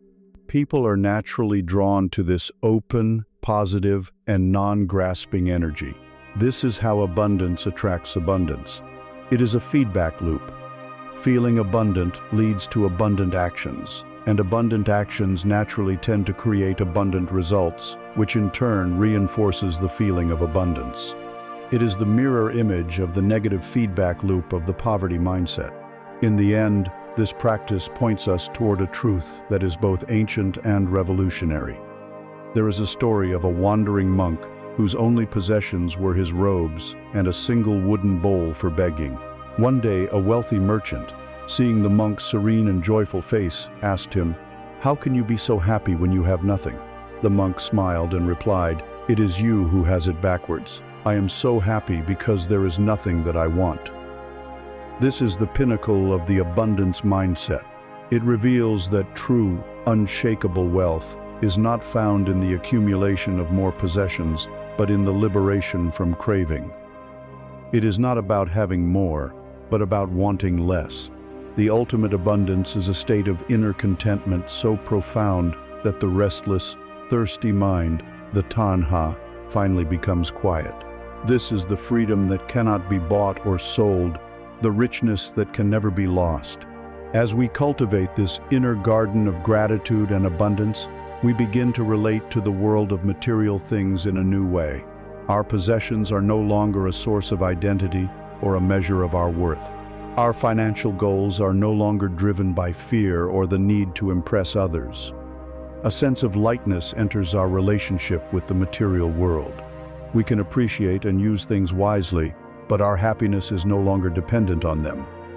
This leads us directly to the next essential key in our journey of liberation. Having learned to appreciate what we have, we must now learn the subtle art of holding it all with an open hand. We must learn the profound wisdom of letting go, the true financial freedom that is found in the practice of detachment. Having cultivated a mindset of abundance, learning to see and appreciate the richness that already permeates our lives, we arrive at a complementary and equally vital practice.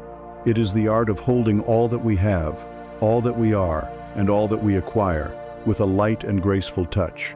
This is the practice of detachment. The word itself can be unsettling, conjuring images of cold indifference, emotional apathy, or a sterile rejection of life's pleasures and connections. But this is a profound misunderstanding of one of the most liberating and sophisticated principles of inner freedom. True detachment, as taught in the great wisdom traditions, is not about disengaging from the world, but about learning to be fully engaged in it without being mentally imprisoned by it. It is the master skill for navigating the inevitable gains and losses of life with grace and equanimity. It is the key that unlocks a form of wealth that no market crash can ever touch, the true financial freedom of an unattached mind.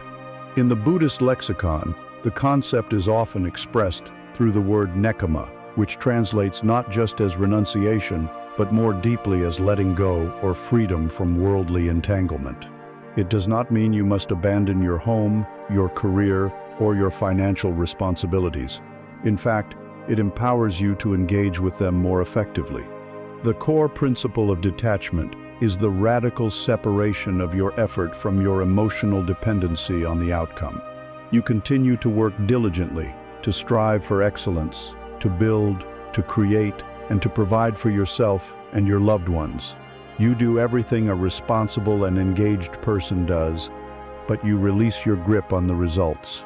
You plant the seeds of wholesome action with care and attention, but you surrender the harvest to the larger laws of the universe, understanding that you do not have ultimate control. To make this practical, we must understand the critical distinction between a preference and an attachment. A preference is a healthy human inclination. You might have a preference for living in a beautiful home, for receiving a promotion, or for a successful investment. You can work towards these preferences with focus and energy. An attachment, however, is a preference that has been injected with the ego's poison. An attachment says, I must have this. My happiness, my identity, and my self-worth are dependent on achieving this outcome. If I fail to get it, I am a failure. This is the source of immense suffering. Attachment fuses your inner state of being to an external condition that is, by its very nature, impermanent and outside of your complete control. Detachment is the skill of having preferences without the desperate, painful, white-knuckled grip of attachment. It allows you to say, I will work towards this goal with my full capacity, but if the outcome is different than I hoped, my inner peace will remain unshaken. This is the art of the open hand. There is a timeless story that vividly illustrates how our attachments create our prisons. In some parts of the world, hunters have a simple method for trapping monkeys. They take a coconut or a gourd, make a hole in it just large enough for a monkey's open hand to slide through, and place some sweet rice or nuts inside. A monkey, smelling the bait, will approach, slip its slender hand into the opening, and grasp the prize. But now, with its fist clenched tightly around the food, its hand is too large to withdraw. The monkey will pull and shriek, growing more and more frantic, but it cannot escape. It is trapped. But what is it that truly traps the monkey? It is not the coconut. It is not the hunter. The monkey is trapped by its own fist, by its own desperate refusal to let go of the bait. In any moment, to be free, all it has to do is open its hand, release the prize, and walk away. But its craving, its attachment, is so strong that it will often remain there, a prisoner of its own desire, until the hunter arrives. We, in our sophisticated modern lives, are often no different from that monkey. We grasp so tightly onto the bait of the material world, our money, our homes, our job titles, our reputation. We clench our fists around these things, believing they provide us with safety and identity. We fail to see that our very grasping is the thing that traps us. The attachment itself is the source of our confinement. We become prisoners of our own possessions, our lives dictated by the need to protect, maintain, and acquire more. And the force that keeps our fist clenched, the force that prevents us from simply opening our hand and finding freedom, is the fear of loss. Every single attachment we form automatically creates a corresponding fear. The two are inseparable, like an object and its shadow. The moment we become attached to our wealth, the fear of poverty is born. The moment we become attached to a specific job, the fear of being fired begins to haunt us. The moment we become attached to the praise of others, the fear of criticism starts to dictate our actions. This deep, underlying fear of loss prevents us from ever truly enjoying the things we have. We become anxious guardians of our own lives rather than joyful participants in them. We live in a museum of our own making, constantly worried that something might get broken or stolen. This is not freedom. This is a life sentence of low-grade anxiety. Detachment is the direct antidote to this fear. The practice of detachment is not about trying to lose our possessions. It is about willfully losing our fear of losing them. It is the practice of mentally opening our hand. We can still hold our wealth and our responsibilities, but we hold them lightly, with an open palm. If they remain with us, we appreciate them and use them wisely. If the winds of impermanence, of anicca, inevitably blow them away, our hand is open and ready to let them go. Our peace is not disturbed, because our security was never located in the things themselves, but in the flexibility and resilience of our own mind. This is a security that can never be taken from us. We can cultivate this state through conscious practice. Periodically, in a quiet moment, you can engage in a gentle mental rehearsal. Imagine your life without a particular prized possession or without your current job title. Walk through it in your mind. See yourself still breathing, still capable, still surrounded by people who care for you. Realize that your core being, your fundamental self, would remain intact. This practice gently loosens the ego's identification with external things. Furthermore, we can deepen our contemplation of impermanence. When you experience a financial gain, by all means feel the joy, but also notice that the feeling of joy is itself a transient state. When you experience a financial loss, allow yourself to feel the disappointment, but watch it with the understanding that this too shall pass. By observing the constant rising and falling of our fortunes and our feelings without desperate clinging, we train the mind to rest in a place of deeper stillness, untouched by the surface waves. Ultimately, detachment is the realization that you are not what you have. True freedom is not having enough money to do whatever you want. True freedom is a state of being where your happiness is no longer contingent on doing or having anything. It is the inner wealth of the monk with his empty bowl. It is the wisdom of the monkey who finally realizes that the nuts are not worth its life and simply opens its hand. This profound state of inner liberation does not lead to apathy or passivity. On the contrary, by freeing us from the desperate, needy energy of attachment, it clears the way for a more potent, focused, and pure form of action. Once we are no longer driven by the need to prove ourselves or the fear of losing what we have, we can begin to set goals that arise from a place of true inspiration and wisdom. We can begin to harness the incredible power of a clear and focused mind.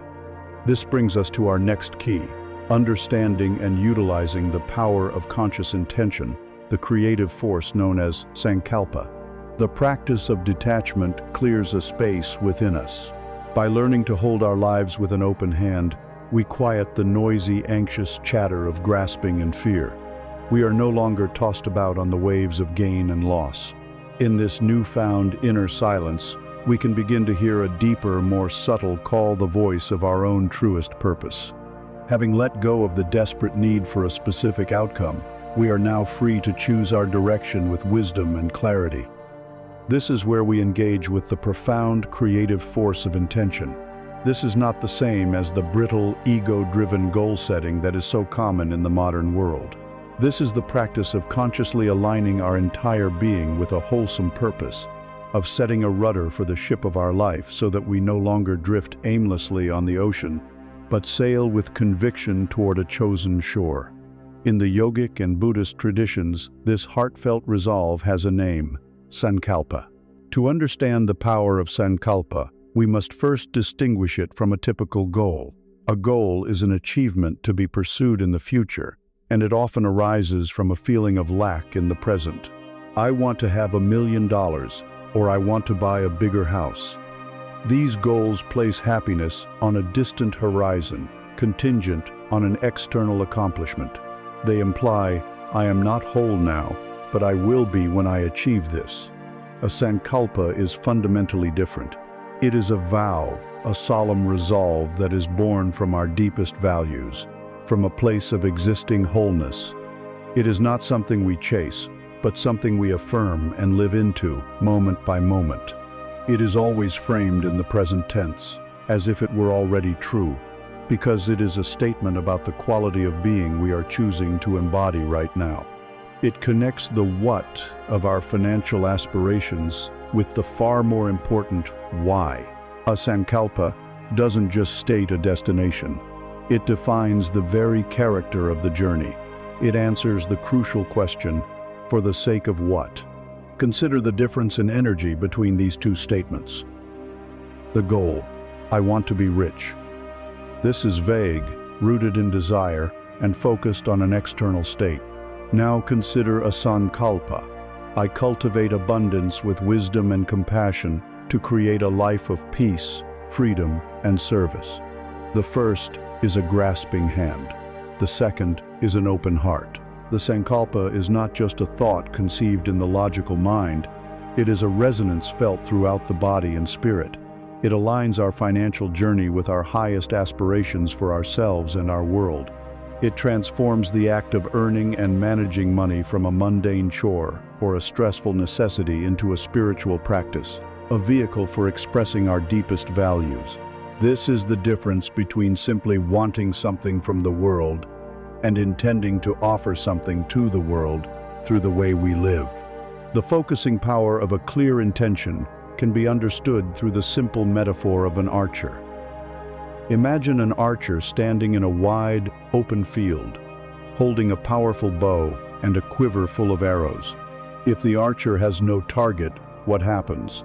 They may draw the bow and release the arrows, but their energy is scattered. The arrows fly randomly, landing nowhere of consequence.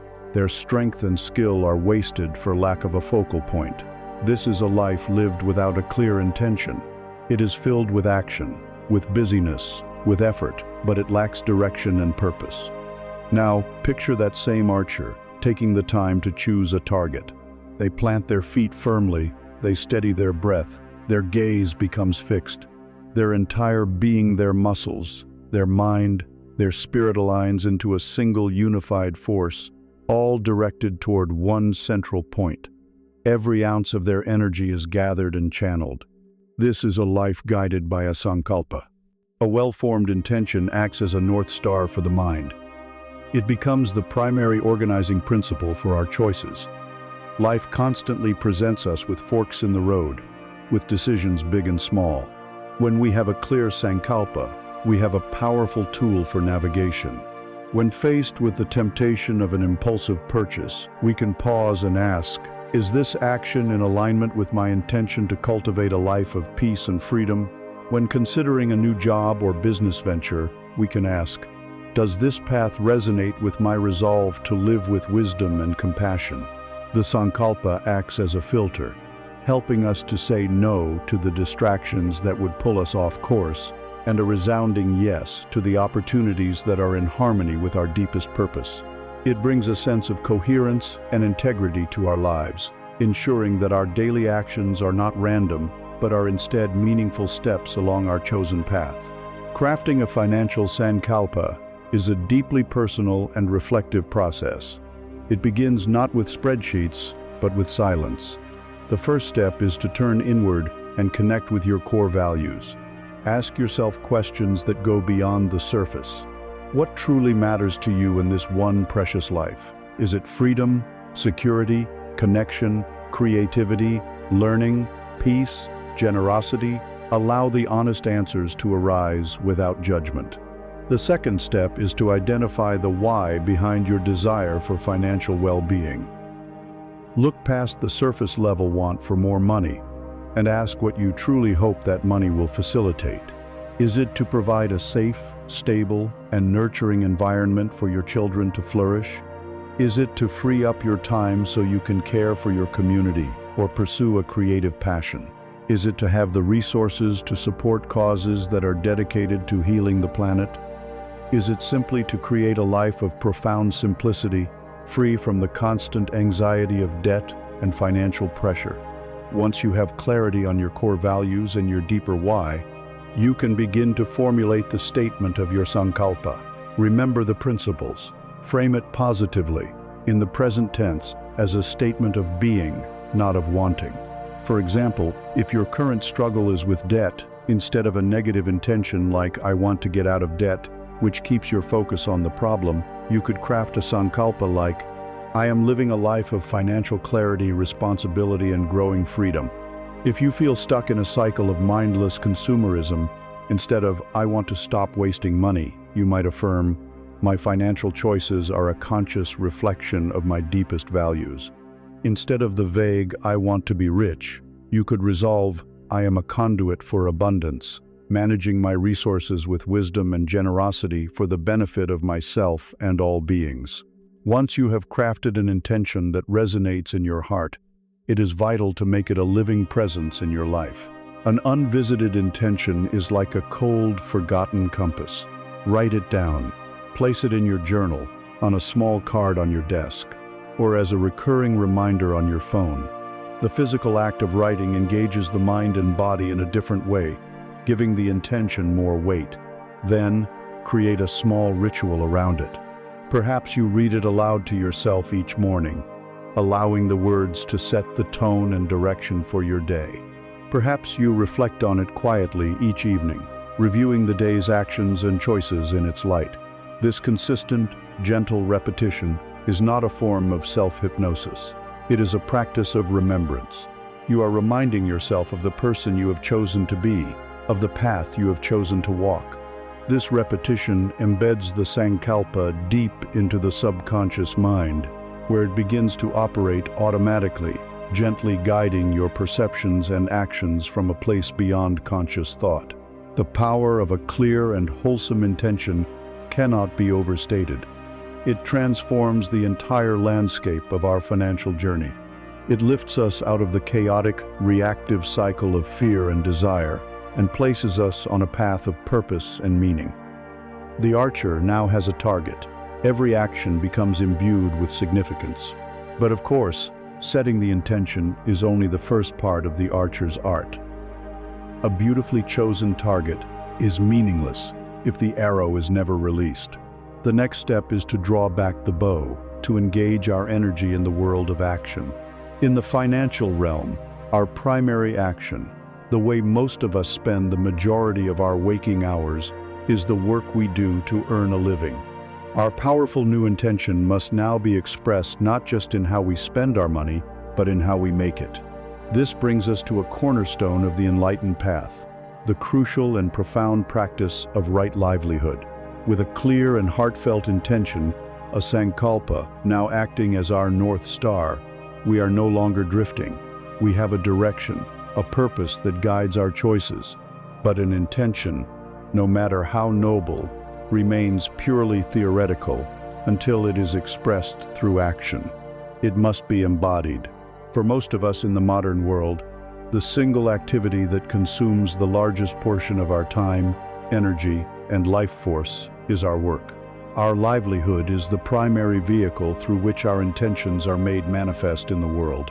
It is therefore impossible to live a life of integrity and peace if the very means by which we sustain ourselves is a source of inner conflict, ethical dissonance, or harm to others. This brings us to a crucial element of the Buddhist path to awakening, one of the 8 practices of the Noble Eightfold Path. It is the principle of sama ajiva, or right livelihood. This is not merely career advice. It is a profound invitation to integrate our spiritual values with our economic life, to heal the division between who we are and what we do. It poses the transformative question: can the way I earn my living become a source of peace, not stress, a source of integrity, not compromise, and a source of benefit, not harm, for all beings? To understand right livelihood, we must first release the modern, transactional view of work. We are often taught to see our job as a simple exchange. We give our time and skills, and in return, we receive a paycheck. What we do during those hours is often seen as separate, a compartmentalized part of our life that has little bearing on our real self, the self that exists on evenings and weekends. Right livelihood challenges this division. It proposes that our life is a single, seamless whole. We cannot cultivate peace and compassion in our hearts for 2 hours a day, and then for 8 hours engage in work that promotes greed, violence, or deceit, and expect to remain whole. The energy of our work inevitably seeps into the rest of our being. The essence of right livelihood is therefore rooted in the foundational principle of ahimsa, or non-harming. At its most basic level, it means choosing a profession that does not, either directly or indirectly, cause harm to other living beings or to the planet. When our work is aligned with this principle, a remarkable transformation occurs. The daily grind ceases to be a draining obligation and becomes a rich field for practice. Our workplace, be it an office, a hospital, a workshop, or a kitchen, becomes our meditation hall. Every interaction with a colleague is an opportunity to practice patience and kind speech. Every challenging task is a chance to cultivate diligence and mindfulness. Every success is an opportunity to practice humility, and every failure, a chance to practice resilience. Our work becomes a living, breathing expression of our path. The Buddha, in his teachings, gave 5 specific examples of wrong livelihood, or mika ajiva, to provide clarity. These were trading in weapons, trading in living beings, which included slavery, prostitution, and raising animals for slaughter, the business of producing meat, trading in intoxicants, and trading in poisons. In our contemporary world, it is easy to dismiss this list as archaic, but to do so is to miss the timeless wisdom embedded within it. The true value lies not in the literal list, but in understanding the underlying principle of harm and applying it with intelligence to our own complex society. Trading in weapons, for instance, is not just about manufacturing guns. It is about any work that profits from conflict, violence, and division. Trading in living beings extends to any industry that exploits or dehumanizes people, from predatory lending to industries that rely on unjust labor practices. The principle behind avoiding the meat industry can be seen as a call to avoid any work that is built upon cruelty to animals or the degradation of our natural environment. Trading in intoxicants is not just about alcohol or drugs.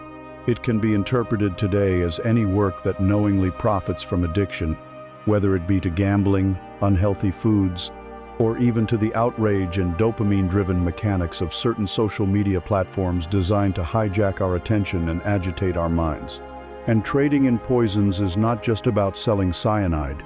It is about any work that knowingly pollutes our planet or that spreads the poisons of the mind, misinformation, hate speech, and propaganda that erodes social trust and harmony. The purpose of contemplating this list is not to generate a rigid code of forbidden jobs or to judge others, but to spark a deep and honest personal inquiry. We must ask ourselves, what is the ultimate impact of the energy I contribute to the world for 8 hours a day? Does it lead to more healing or more harm? This inquiry can be challenging, as many of us may feel our work is neither obviously harmful nor particularly meaningful. We may feel trapped in a neutral zone of corporate life, pushing papers or managing data. This is where we can find inspiration in the parable of the mindful carpenter. Imagine a carpenter whose job is simply to make chairs. He could approach his work mindlessly, using the cheapest materials, cutting corners to finish quickly, producing a wobbly, uncomfortable product that will soon break. He would earn his money, but his work would be empty.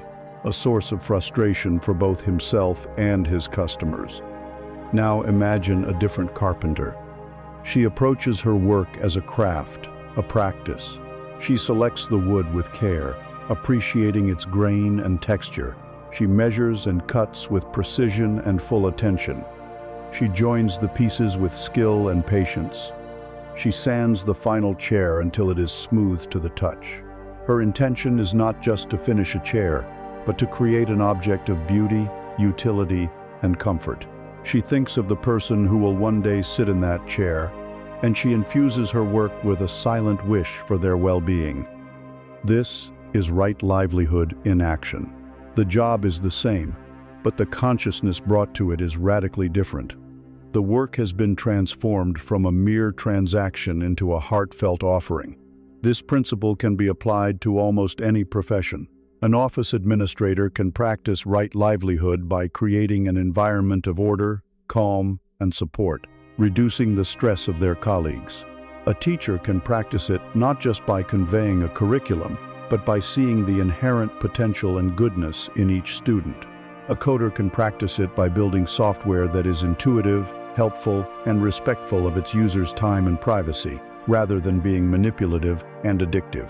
The rightness of our livelihood is determined not only by the external nature of the work, but profoundly by the internal quality of our intention and the degree of mindfulness we bring to each task. It is about infusing our work with care, integrity, and a spirit of service.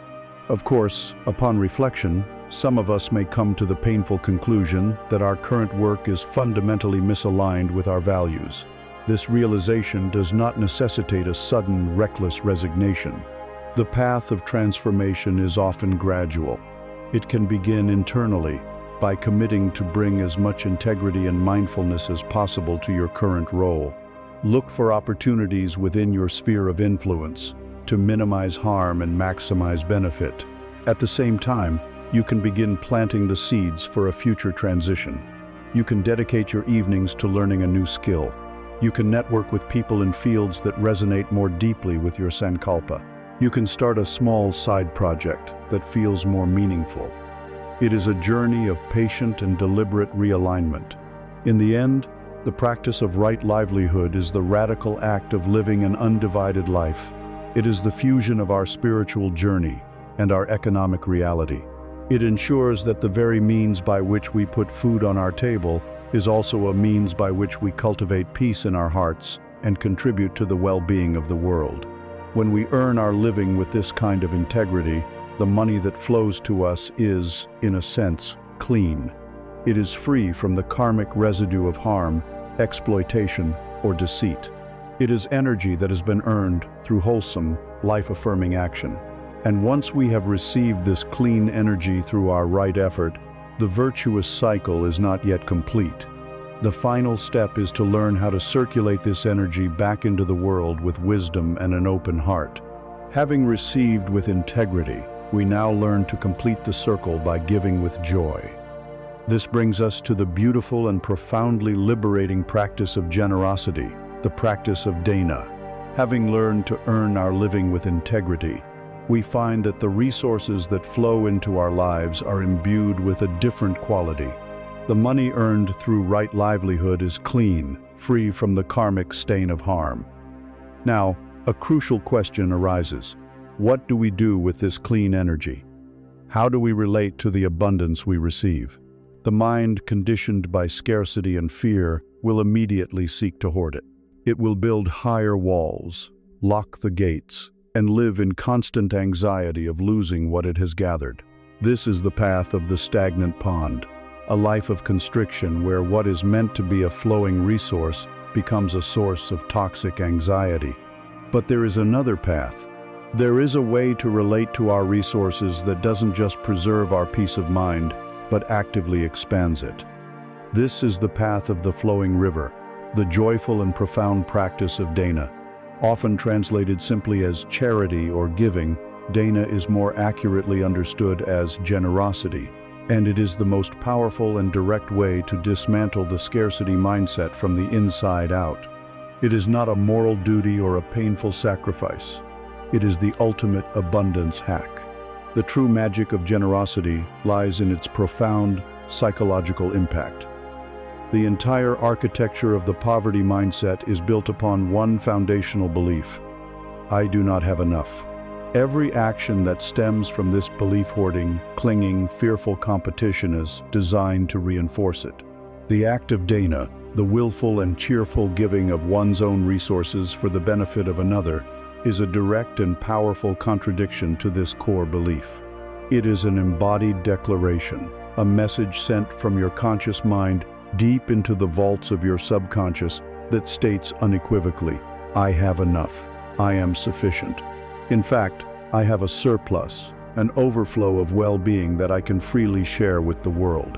Each act of giving, no matter how small, is a vote cast against the tyranny of fear. With every dollar donated, with every moment of time offered, with every word of encouragement given, you are actively weakening the old, tight neural pathways of scarcity and strengthening new, expansive pathways of trust, connection, and sufficiency. You are not depleting your wealth. You are depleting your fear of lack, which is the only true poverty that exists. The practice of dana is as vast and varied as life itself. It is not confined to the act of writing a check. The Buddhist tradition speaks of three primary fields of generosity, each one deeper and more powerful than the last, ensuring that every single person, regardless of their financial standing, can participate in this joyful practice every single day. The first is the giving of material things, or amisadana. This is the form we are most familiar with, offering money, food, clothing, medicine, or shelter. It is a vital and beautiful practice, alleviating physical suffering and providing for the basic needs of others. Yet even here, the focus is less on the quantity of the gift and more on the quality of the intention. A higher and more subtle form of generosity is the giving of fearlessness, or abhaya dana. This is the act of offering safety, protection, comfort, and peace of mind to other beings. When you offer a kind and reassuring word to a friend consumed by anxiety, you are practicing abhaya dana. When you stand up for someone who is being treated unjustly, shielding them from harm, you are practicing abhaya dana. When you create a safe and non-judgmental space for someone to share their deepest fears and sorrows, you are giving the profound gift of fearlessness. This form of generosity costs no money, yet its value is immeasurable. It is the gift of a calm heart. The supreme and most precious form of generosity is known as the giving of the Dharma, or Dhamma dana. This means sharing the truth, wisdom, and knowledge that can help others liberate themselves from their own suffering. This does not mean you must become a formal spiritual teacher. When you share a skill that empowers someone to find better work, you are giving the Dharma. When you share an insight from your own life journey that helps someone navigate a difficult time, you are giving the Dharma. When you simply live your own life with such integrity, mindfulness, and compassion that it inspires others to live more wisely, you are offering the gift of the Dharma through your very presence. By understanding these three fields, we see that we are surrounded by endless opportunities to be generous. We can give with our wealth, with our presence, and with our wisdom. There is a beautiful story from the life of the Buddha that illustrates the true heart of generosity. One day, the Buddha was accepting offerings for the monastic community. Many wealthy patrons and kings came forward, making a great show of donating large chests of gold, jewels, and precious silks. The crowd murmured in approval at the scale of their generosity. Later in the day, a destitute old woman, who had nothing to her name, approached the offering area. With a heart full of devotion, she shyly came forward and placed 2 small, worn copper coins into the great offering bowl. They made a tiny, almost imperceptible sound as they fell amongst the treasures. Some of the disciples, focused on the grander gifts, paid her no mind. But the Buddha, who saw not with the eyes of the world but with the eyes of wisdom, called his attendants over. He held up the 2 small coins and declared, "Of all the offerings made today, this one is the most valuable, the most meritorious." His disciples were confused. How could these 2 coins be worth more than chests of gold? The Buddha explained, "The kings and wealthy merchants gave from their vast surplus. Their gifts, while useful, cost them little and did not diminish their comfort. This woman, however, gave everything she had. She gave from a place of total sincerity, with a heart completely free from any desire for recognition." This story teaches us a profound lesson. The universe does not measure our generosity with an accountant's ledger. It measures it by the quality of our letting go, by the purity of our intention. Your small gift, offered with a full and open heart, is more powerful than a large donation given for the sake of ego or reputation. This truth empowers us all to be great philanthropists, right now, with whatever we have. This practice of giving taps into a universal law of circulation. Think of a mighty river. It is powerful, life-giving, and ever-renewing, precisely because it is always flowing, always letting go. If you were to dam the river and try to hoard all its water, it would quickly become a stagnant, toxic pond. The same is true for the energy of our lives, including our money. When we hoard it out of fear, our inner life becomes stagnant and constricted. When we allow it to flow, when we give freely and joyfully, we participate in a dynamic and healthy ecosystem. This does not mean we should be reckless, but that we should hold our resources with an open palm, allowing them to move through us and back into the world. The law of circulation suggests that what is given from a place of wholeness is often returned in kind, though not always in the way we expect. We may give money and receive back an unexpected opportunity. We may give our time and receive back a deep friendship.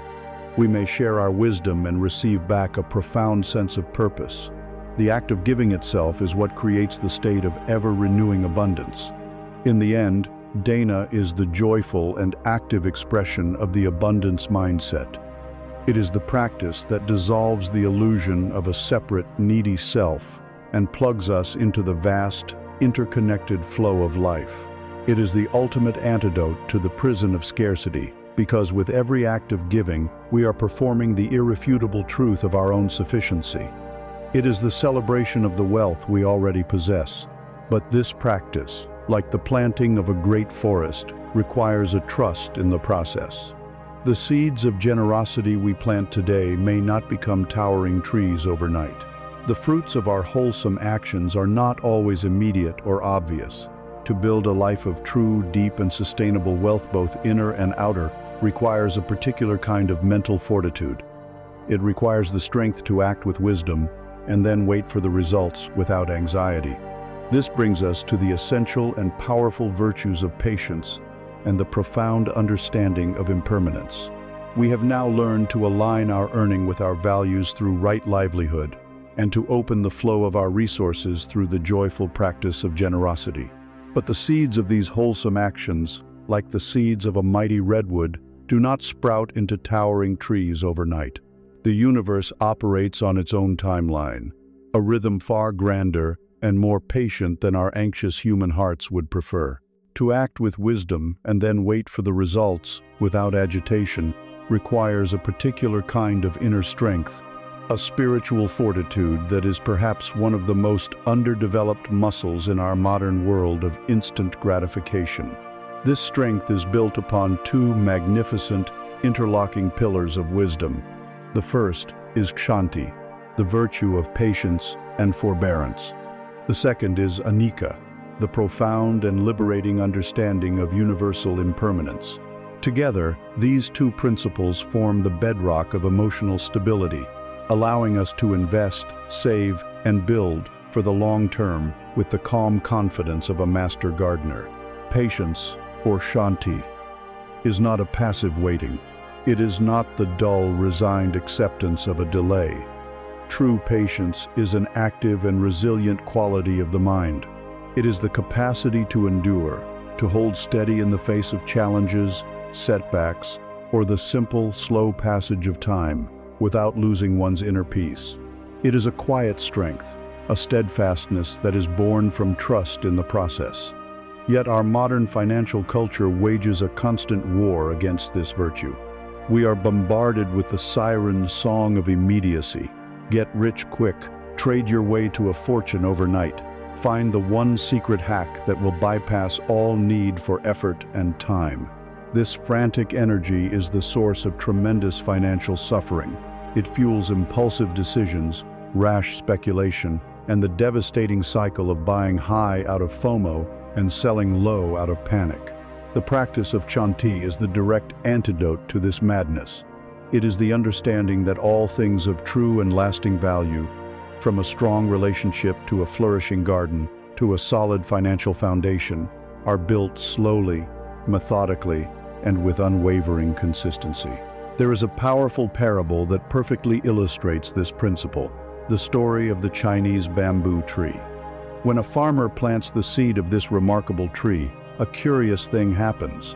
For the first year, they must water and fertilize the soil, but nothing appears above the ground.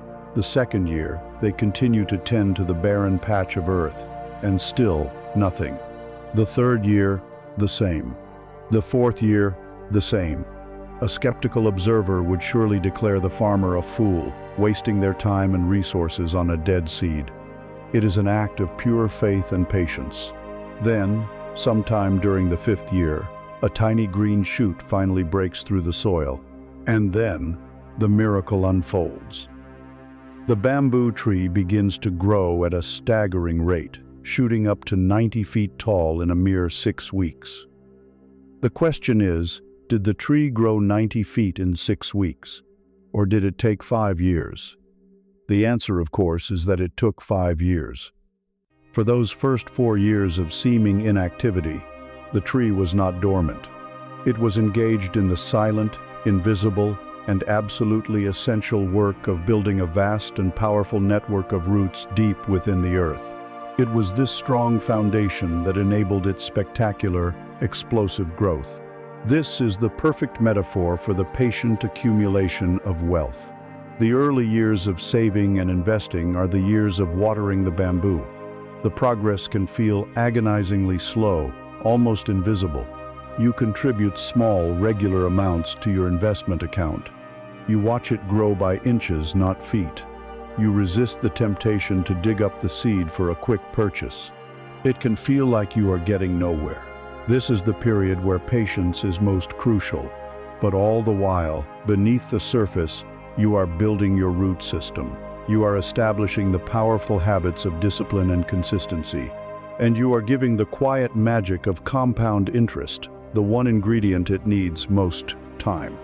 And then, one day, you look at your account, and the effects of that compounding have become undeniable. The growth is no longer linear, but exponential. The investment is now generating more growth on its own than you are contributing. This is the moment your bamboo breaks through the ground. The modern investment philosophy of time in the market is more important than timing the market is a pure expression of Kshanti. It is a recognition that true success comes not from frantic, clever moves, but from the simple, boring, and deeply patient act of staying the course. This patient endurance is made possible only by its partner virtue. The clear comprehension of impermanence, or anicca. Anicca is the fundamental law that everything that has a beginning has an ending. All things that come into being are subject to change and dissolution. Nothing is permanent, nothing is fixed. At first, this truth can sound frightening or nihilistic, but when truly understood, it is the key to profound peace and resilience. There is no clearer classroom for the teaching of anicca than the financial markets. Turn on any financial news channel, and you are witnessing a real-time display of impermanence. The screen is a flurry of green and red, of rising and falling numbers. The market goes up, the market goes down. A company is on top of the world one decade and irrelevant the next. An entire industry booms, and then it busts. This constant, ceaseless fluctuation is not a flaw in the system. It is the system. It is the very nature of reality itself, expressed in the language of money. The great suffering in investing comes from forgetting this truth. We get caught in the illusion of permanence. When the market is soaring, A part of our mind believes it will go up forever. This leads to greed, recklessness, and the euphoric belief that we are geniuses. We lose our discipline. When the market inevitably plunges, that same part of our mind panics, believing it will go down forever. This leads to fear, despair, and the catastrophic mistake of selling at the bottom, locking in our losses. Internalizing the wisdom of Anika transforms you from a terrified passenger on this roller coaster into a calm observer. When the market is falling, instead of panicking, you can breathe and remember, this too is impermanent. This downturn, like every single one before it, will pass. This understanding allows you to hold steady, to trust your long-term plan, and perhaps even to see the downturn as an opportunity, as all things being on sale. When the market is climbing to euphoric new heights, you can feel the joy, but you also remember with a quiet wisdom, this too is impermanent. This prevents you from being swept away by greed. It keeps your feet on the ground. It allows you to stick to your disciplined strategy of rebalancing your portfolio, rather than throwing all caution to the wind.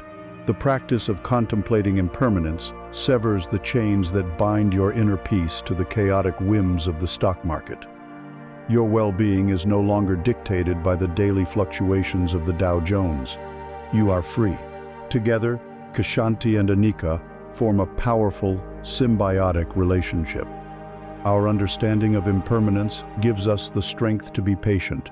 We can endure the winter of a bear market because we know with absolute certainty that spring will eventually come. We can patiently wait for our bamboo to grow because we know that the current state of a barren field is not a permanent reality. Conversely, our practice of patience allows us to experience impermanence without being destroyed by it. By adopting a long-term perspective, the dramatic short-term swings of the market become less significant, like small waves on the surface of a deep ocean. We are focused on the deep currents, not the surface chop. Patience broadens our time horizon, and from that vast perspective, the truth of impermanence becomes less threatening and more natural. We have now assembled our foundational toolkit for the deep work of mental reprogramming. We have learned to see through the illusion of scarcity and to cultivate a mind of abundance. We have learned to hold our lives with the open hand of detachment. We have learned to steer with the clear rudder of intention, to earn with the integrity of right livelihood, to give with the joy of generosity, and to wait with the wisdom of patience and an understanding of impermanence. These are the instruments.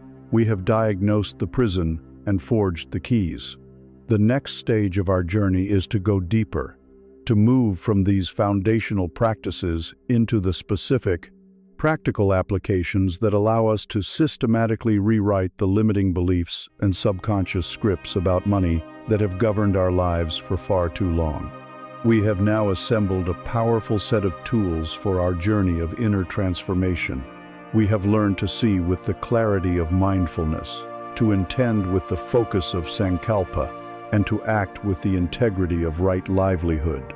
The foundation has been laid. Now, we begin the deep and practical work of applying these tools to the very source code of our suffering. We venture into the subconscious mind to identify and rewrite the limiting beliefs about money that have been running our lives on autopilot for decades. These beliefs are like the hidden operating system of a computer. They were installed long ago, often without our conscious consent, absorbed from our parents, our culture, and our early childhood experiences. They run silently in the background, dictating our emotional responses, shaping our decisions, and ultimately creating the financial reality we inhabit.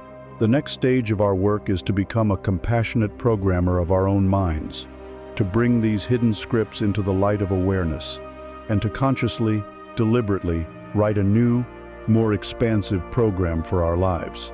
There is a poignant story that speaks to the power of these invisible programs. When a baby elephant is trained for a circus, its captors tie one of its legs with a simple rope to a stake driven into the ground. The baby elephant, small and weak, will pull and struggle, but it cannot break the rope. It learns very quickly that its efforts are futile. The rope means it is bound. Years later, that baby has grown into a magnificent, powerful adult, an animal that could uproot a tree with ease. Yet, it can be held in place by the very same small rope tied to a simple wooden stake. The adult elephant, with all its immense strength, makes no attempt to escape. It stands passively, held captive not by the physical rope, but by the memory of the rope, by the deeply ingrained, unexamined belief from its childhood. When this rope is on my leg, I cannot move. This is the tragic and perfect metaphor for our limiting beliefs. They are the invisible ropes from our past, holding our powerful, capable adult selves hostage to a limitation that no longer exists. Many of these beliefs about money are so common they form a kind of cultural background radiation. As we name them, see if any resonate with the quiet whispers of your own mind. There is the belief that money is the root of all evil, or that money is somehow dirty or corrupting. This is a belief about morality, and it can cause us to subconsciously sabotage our own financial success to maintain a sense of purity. There is the belief that rich people are greedy and unhappy, a social belief that makes us fear success because we equate it with being a bad or lonely person. There are identity beliefs, like I'm just not a numbers person, or my family has always struggled, so I will too. These statements, repeated often enough, become a self-fulfilling prophecy. There are beliefs about effort, such as, you have to work yourself to the bone to be wealthy, which chains success to exhaustion and prevents us from seeing smarter, more balanced paths. And perhaps the deepest and most painful of all, there are beliefs about worthiness. I don't deserve to have an easy or abundant life, or wanting more for myself is selfish. These beliefs act as an internal ceiling, an invisible barrier that we will not allow ourselves to rise above. The first step in breaking these ropes is to simply see them, to take out a journal, and with radical honesty, to explore your own money story, to identify the specific beliefs you inherited, the specific ropes that have been holding you in place. Once a belief is identified, our first instinct is often to fight it, to argue with it, to try and forcibly replace it. But this is like pulling on the elephant's rope. It often just creates more tension and resistance. The path of wisdom, the path of mindfulness, is far more gentle and effective. It involves 3 simple steps: observe, label, and disidentify. Let us say you are offered a promising new opportunity, and the first thought that flashes through your mind is, "Oh, I could never do that. I'm not qualified enough." This is the moment for the practice to begin. First, you simply observe the thought as a mental event, without immediately believing it or acting on it.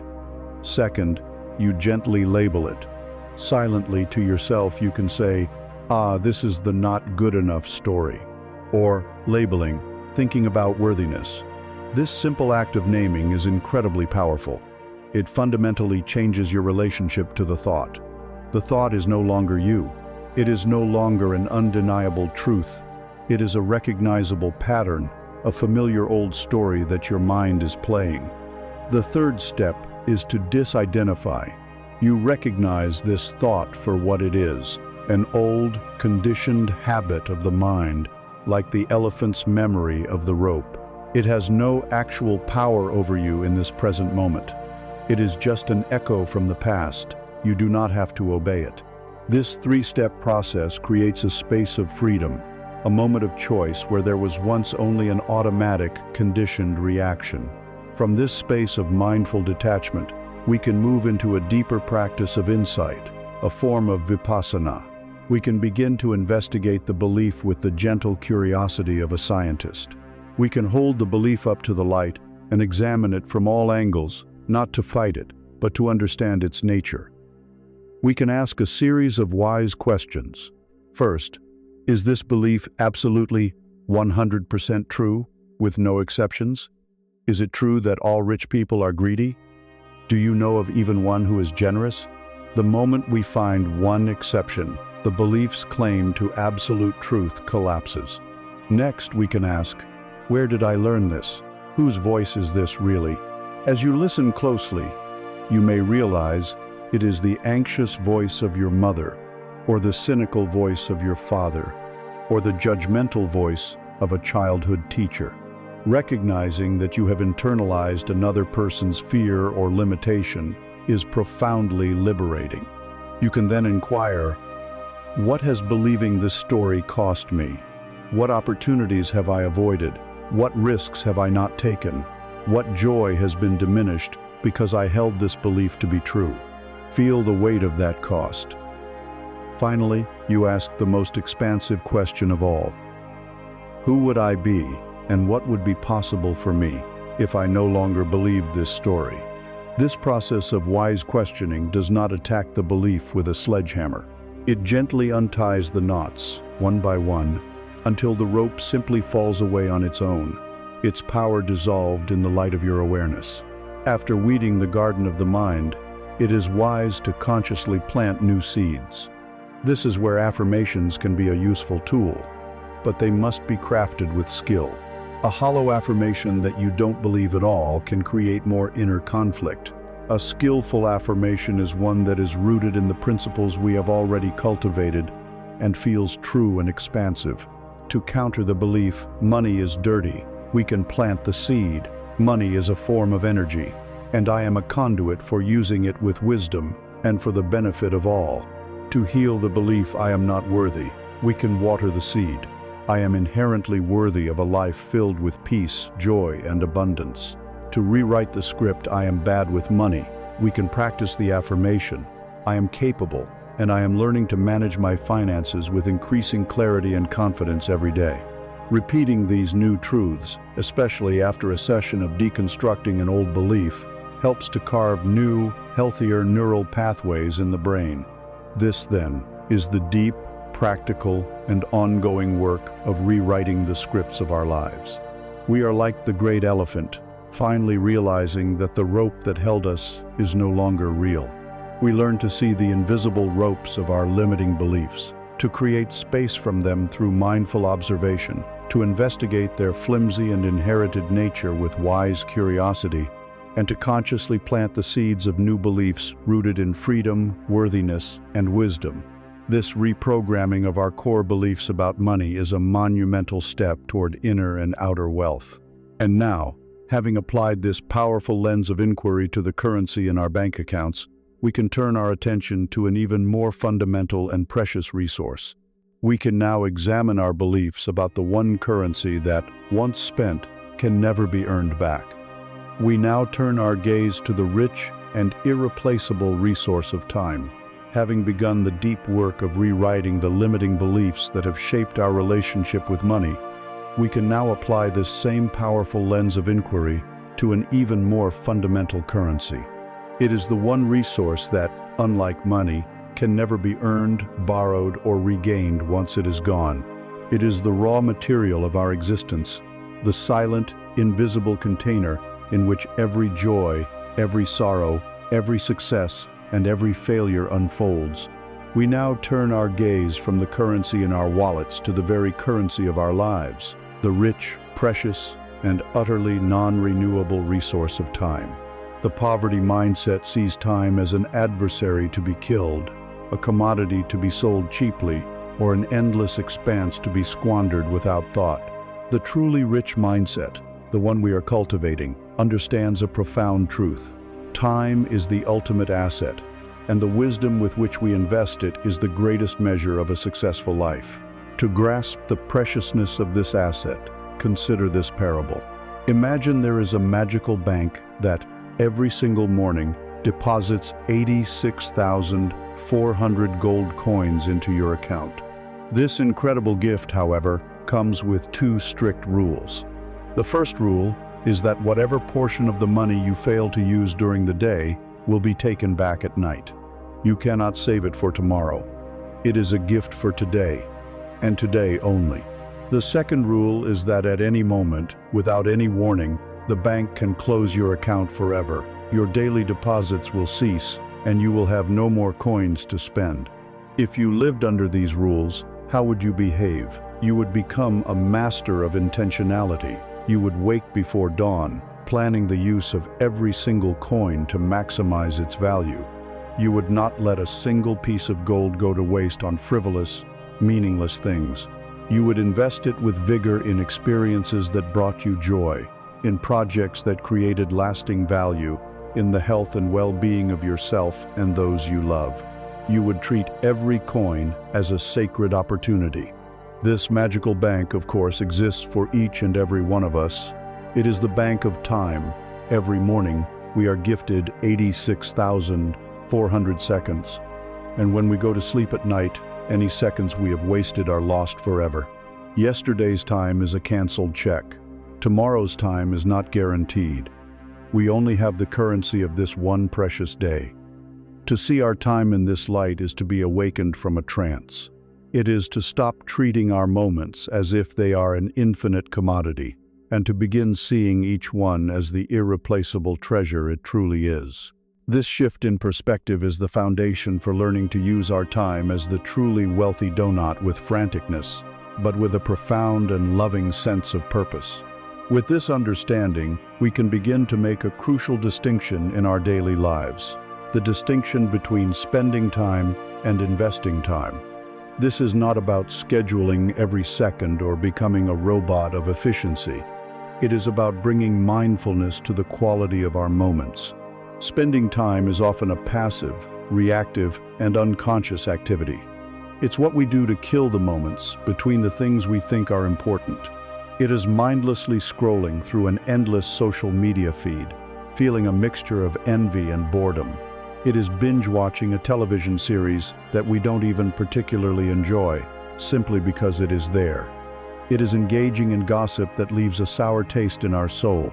It is worrying obsessively about a future we cannot control or ruminating on a past we cannot change. These activities are the temporal equivalent of junk food. They offer a fleeting distraction but ultimately leave us feeling drained, empty, and strangely dissatisfied, as if we have been robbed of our own life.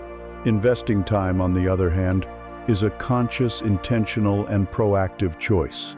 It is the act of using the currency of the present moment to plant a seed for a future harvest of well-being. When you choose to read a book or learn a new skill, you are investing your time. The dividend you receive is wisdom, competence, and an expanded mind. When you choose to go for a walk in nature, to stretch your body, or to prepare a nutritious meal, you are investing your time. The return is vitality, health, and a body that can support you on your journey. When you put down your phone and give your full, undivided presence to a conversation with a loved one, you are making one of the most powerful investments of all. The return is connection, intimacy, and love, the true treasures of a human life. And when you choose to sit in silence, to journal your thoughts, or to simply watch your breath, you are investing in your own inner peace. The return is clarity, equanimity, and a resilient mind. The wise person, the truly rich person, regularly audits their life, not with judgment, but with curiosity, asking of each activity, is this an investment in the person I wish to become, or is it merely an expense that is depleting my most precious asset? In this audit, we often come face to face with one of the great illusions of modern life, the glorification of busyness. We have turned being busy into a status symbol, a badge of honor that we wear to signal our importance to the world. We rush from task to task, our calendars overflowing, our minds perpetually scattered, and we mistake this motion for meaning. But we must learn to distinguish between being busy and being effective. Busyness is simply a measure of energy expended. Effectiveness is a measure of progress toward a worthy goal. It is entirely possible to be incredibly busy doing things that do not matter at all, like a hamster running furiously on its wheel. This state of perpetual busyness is often a defense mechanism of the poverty mindset. It keeps us in a state of frantic activity so that we don't have to face the deeper, more frightening questions. Is this what I truly want to be doing? Am I living a life of purpose? The mind that is rich in wisdom is not afraid of stillness. It is not impressed by busyness. It values effectiveness. It understands that a single hour of focused, deep work on a meaningful project is worth more than an entire week of scattered, shallow tasks. It has the courage to say no to the trivial many, so it can say yes to the vital few. It prioritizes ruthlessly, not to become more productive in a corporate sense, but to clear a space for what truly nourishes the soul. The practical application of this wisdom is the simple, moment-to-moment practice of the mindfulness of time. Just as we brought awareness to our financial transactions, we now bring that same quality of attention to the passing moments. This means cultivating the habit of doing one thing at a time. When you are writing an email, just write the email. When you are drinking a cup of tea, just drink the cup of tea. Feel its warmth, taste its flavor. When you are playing with your child, put the phone away and be fully present to their laughter and their world. This practice of unitasking is a radical act in a world that celebrates multitasking. But multitasking is a myth. It is merely the act of switching rapidly between tasks, a process that depletes our energy, diminishes the quality of our work, and robs us of the richness of the present moment. Mindfulness of time stops this constant leakage of our life force. It makes each moment fuller, more vibrant, and more real. It is the ultimate expression of respect for the daily gift of our 86,400 seconds. In the end, we come to see that a rich life is not about finding more time. We all have the same 24 hours in a day. A rich life is about inhabiting the time we have with more presence, more wisdom, and more love. It is about understanding that every second is a non-renewable coin from the bank of existence, and choosing to be a wise investor rather than a careless spender. As we become more intentional with our time, a surprising insight often emerges. We realize that the path to a richer, more meaningful life is not always about adding more activities, more goals, more commitments. In fact, it is often about its opposite. It is about the courageous and skillful act of subtraction. It is about consciously clearing away the clutter, both in our calendars and in our homes, to make space for what is truly essential. This brings us directly to the elegant and deeply liberating philosophy of minimalism and the profound, uncluttered wealth that is found in the pursuit of simplicity. As we become more intentional with how we invest our time, we inevitably discover a surprising and liberating truth. The path to a richer, more meaningful life is very rarely about adding more. Our modern culture screams at us to accumulate more possessions, more achievements, more activities, more information. We are conditioned to believe that abundance is a process of addition. But the wise person, the one who has invested their time in self-inquiry, comes to understand that true abundance is most often found through the courageous and skillful act of subtraction. It is found in the conscious clearing away of clutter, both in our homes and in our minds, to make precious space for what is truly essential. This brings us to the elegant and powerful philosophy of minimalism. This is not about deprivation, nor is it a contest to see who can own the fewest things. It is the intentional promotion of the things we most value and the removal of everything that distracts us from them. It is the ultimate realization that the wealthiest person is not the one who has the most, but the one who requires the least. Our society of consumerism is built on a promise it can never fulfill. It promises that the next purchase will bring happiness, the next acquisition will bring peace, the next upgrade will bring contentment. But this promise is a mirage. In reality, every object we bring into our lives comes with a hidden price tag, a cost that goes far beyond the initial number on the receipt. There is the obvious financial cost, the money spent, the debt incurred, the larger homes required to store the ever-growing collection of stuff. But the deeper costs are the ones that quietly steal our most precious resources, our time and our peace of mind. Every possession we own is a small claim on our future. It is an object that must be cleaned, organized, stored, maintained, repaired, and eventually disposed of. A garage full of things is a weekend full of chores. A closet overflowing with clothes is a daily tax on our decision-making energy. Our possessions, which were meant to serve us, soon become our demanding masters, silently consuming the very life force we thought they would enhance.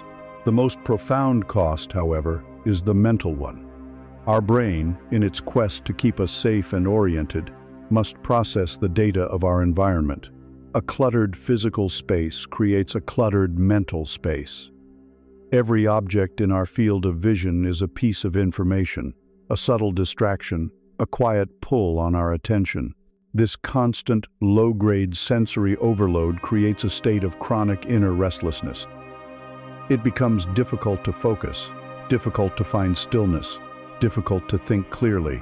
We feel a persistent, low-level anxiety, a sense of being overwhelmed without ever understanding its source.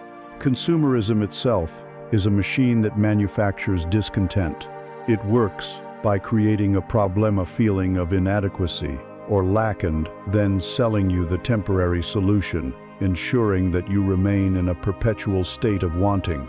This is the very definition of the hungry ghost realm, and it is the polar opposite of the calm, clear, and focused mind we seek to cultivate. Minimalism, then, is a conscious and deliberate rebellion against this chaotic state. It is not about a rigid aesthetic of empty white rooms or a joyless life of self-denial. It is simply the application of intentionality to our physical world. The guiding question of the minimalist is not, "How little can I own?" but rather, "Does this object add genuine value to my life?" Value, in this context, is defined by you and your deepest intentions. An object can add value through its utility, like a well-made tool or a comfortable bed. It can add value through the joy it brings, like a beautiful piece of art or a musical instrument. It can add value through its connection to our relationships, like a cherished photograph or a gift from a loved one. The minimalist path is a journey of curating your life with this question. You become a gatekeeper, allowing only those things that support your highest values to enter and remain. Everything else you learn to let go of with gratitude. This process is a profound practice of mindfulness. It forces you to become crystal clear about what is truly important to you. The result is not a life of lack. It is a life where every single thing you own has a purpose, a meaning, or brings you joy. The clutter is gone, and what remains is a life that is a pure and authentic reflection of your true self. The ancient world provides a powerful, if extreme, example of this philosophy in the figure of Diogenes the Cynic, a Greek philosopher who lived in Athens. He practiced a life of radical simplicity, famously making his home in a large ceramic jar in the middle of the marketplace. He owned nothing but the cloak on his back and a wooden bowl. One day, the most powerful man in the known world, Alexander the Great, came to visit him. Alexander had conquered nations and commanded vast armies and immense riches. He was fascinated by this philosopher, who seemed to live in a completely different reality. Standing before Diogenes as he basked in the morning sun, Alexander, in a gesture of magnanimity, said, "Diogenes, I am so impressed by you. Ask of me any favor you wish, and I shall grant it." The crowd held its breath. What would a man with nothing ask of a man who had everything? Diogenes looked up at the emperor, squinted against the light, and gave his famous reply, "Yes, there is one thing you can do. Stand a little to the side. You are blocking my sunlight." This story is a profound meditation on the nature of wealth. In that moment, who was the richer man? Was it Alexander, who possessed the world but was still driven by an insatiable need to conquer and acquire more? Or was it Diogenes, who owned nothing, yet wanted for nothing, not even a gift from the most powerful man on earth? Diogenes had discovered the ultimate form of wealth, the freedom that comes from a near total absence of desire. His simplicity gave him an independence and a profound inner peace that Alexander's legions of soldiers and chests of gold could never provide. He understood that true richness is not about the expansion of one's possessions, but about the contraction of one's wants. This is the beautiful ripple effect of simplicity. When we clear the clutter from our external world, our internal world naturally begins to follow suit. A clear, uncluttered space invites a clear, uncluttered mind. With fewer distractions, fewer decisions to make, and less to manage, a vast reservoir of mental energy is liberated. The time and focus that were once consumed by our stuff are now available to be invested where it truly matters. In deepening our relationships, in pursuing our creative passions, in improving our health, and in cultivating our spiritual practice. We trade the hollow burden of material complexity for the profound wealth of time, freedom, and focus. Minimalism, in its heart, is a path of liberation. It is the conscious and joyful choice to let go of the things that do not matter, to make more space for the things that do. It is the practical application of the wisdom that true abundance is discovered not in the frantic pursuit of having more, but in the peaceful, contented realization of needing less. This elegant philosophy of less is more, of disciplined focus on the essential, is not limited to our lifestyle choices. It can be applied with startling power and effectiveness to the seemingly complex and chaotic world of growing our financial resources. The very principles of minimalism, simplicity, discipline, intentionality, and a long-term perspective are the secret ingredients to a wise and successful investment strategy. This brings us directly to our next exploration, the art of investing not as a frantic gamble, but as a calm, steady, and disciplined practice. The philosophy of minimalism clears our lives of clutter, creating a spaciousness in which we can act with greater intention. This elegant principle of less is more, of focusing only on what is essential and valuable, can now be applied with startling effectiveness to the world of growing our financial resources. The common perception of investing is one of chaos and stress. We picture flashing screens, frantic traders shouting into phones, and a high-stakes casino where fortunes are made and lost in an instant. This image, glamorized by media, is a recipe for anxiety and poor decisions. But there is another way.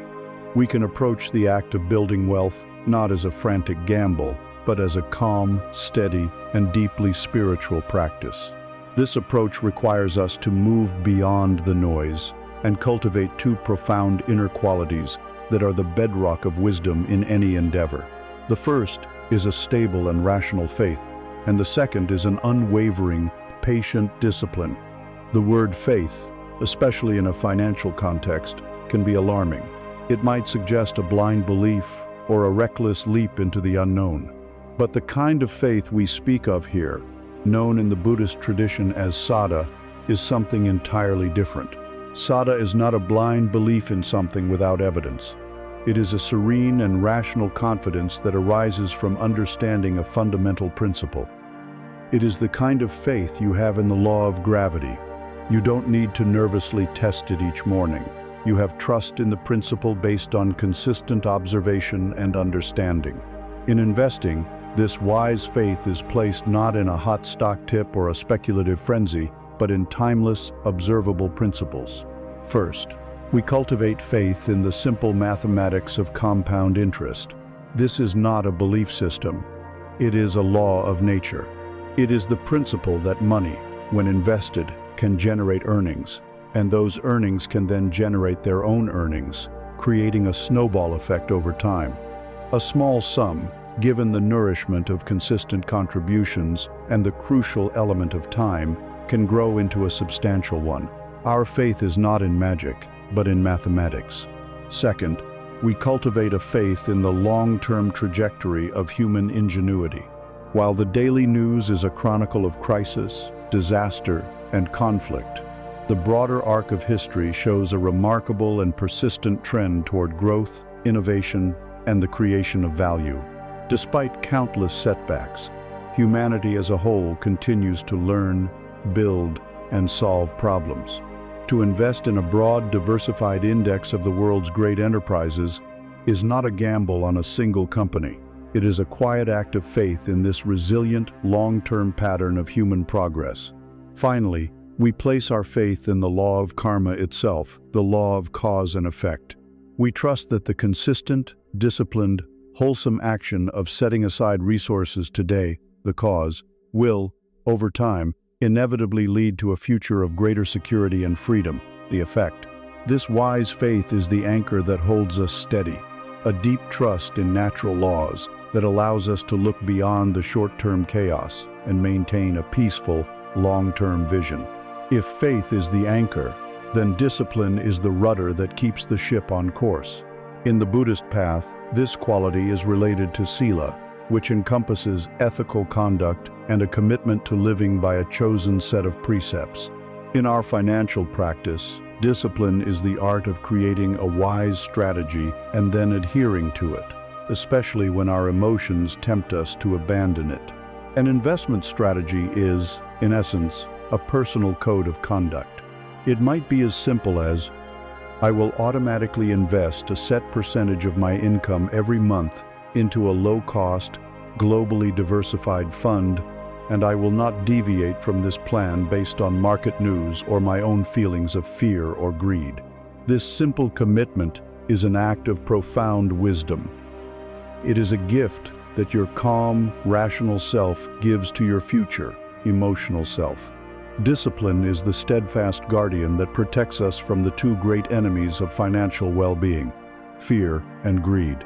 When the markets are plummeting and the news is filled with prophecies of doom, fear screams at us to sell everything before it goes to zero. It is discipline, our commitment to our pre-established rules, that allows us to hold steady or even to continue our regular investments, calmly buying more shares at a lower price. Conversely, when the markets are euphoric and stories abound of people getting rich overnight on a speculative asset, greed whispers seductively in our ear, urging us to abandon our slow and steady plan and chase the thrill. It is discipline that keeps us grounded, reminding us of the wisdom of our chosen path and protecting us from the inevitable crash that follows the mania. Discipline transforms investing from an emotional, anxiety-fueled activity into a calm, steady, and wonderfully boring process, which is, as all truly wealthy people know, the most effective way to build lasting wealth. We can understand this approach by comparing it to the practice of meditation. When you sit down to meditate, your instruction might be to simply rest your attention on the feeling of your breath. This is your strategy. Inevitably, thoughts will arise. Worries about the future, regrets about the past, random noises, physical discomforts. This is the noise of the mind. An untrained mind will immediately latch onto a thought and be carried away by it for minutes on end.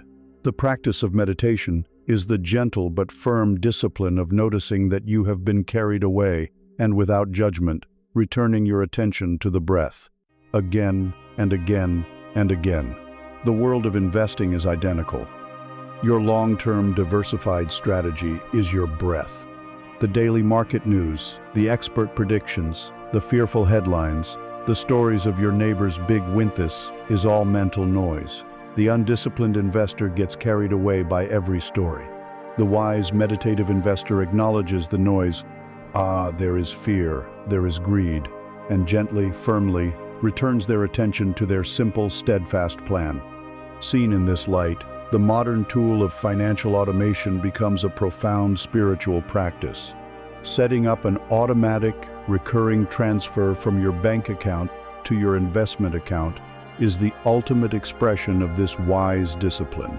It is an act of removing your emotional, fallible, and easily distracted self from the most important part of the process. You are allowing your highest, most rational self to make the decision once, and then you build a system that executes that wise decision flawlessly, month after month, year after year, without any interference from your future, less rational moods. It is a powerful way of enshrining your discipline into a system that works for you even when you are not at your best. Ultimately, we can reframe the entire act of investing through the simple, organic metaphor of planting seeds. Each contribution to your investment portfolio is a seed. You don't plant a seed in a field and then come back every hour, frantically digging it up to check on its progress. To do so would be to kill it. The wise farmer knows that her job is to choose good soil, a sound, diversified strategy, to plant the seed, the initial investment, to provide it with regular water, consistent contributions, and then to step back and allow the natural processes of time, sun, and growth to do their work. She trusts the process. She practices patience. By approaching investing in this way, as a practice of faith in sound principles and a discipline in our own actions, we fundamentally transform our relationship with it. It ceases to be a source of stress and anxiety, a casino of flashing lights that preys on our worst impulses. Instead, it becomes a calm, powerful, and deeply reassuring expression of our care for our future selves. It becomes another pillar of a life managed with wisdom, a quiet garden that we tend with patience, knowing that in time, it will provide abundant shade and fruit for years to come. But this disciplined, meditative approach, while simple, is not always easy. The mind is a restless creature, and the noise of the world is loud. As we resolve to stick to our calm and steady path, we will inevitably encounter powerful forces of internal resistance, specific mental states that are designed to pull us off course.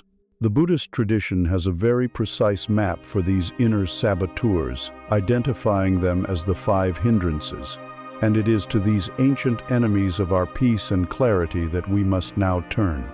As we commit to the disciplined, patient path of wise investing and living, we will inevitably discover that the greatest obstacles are not external, but internal.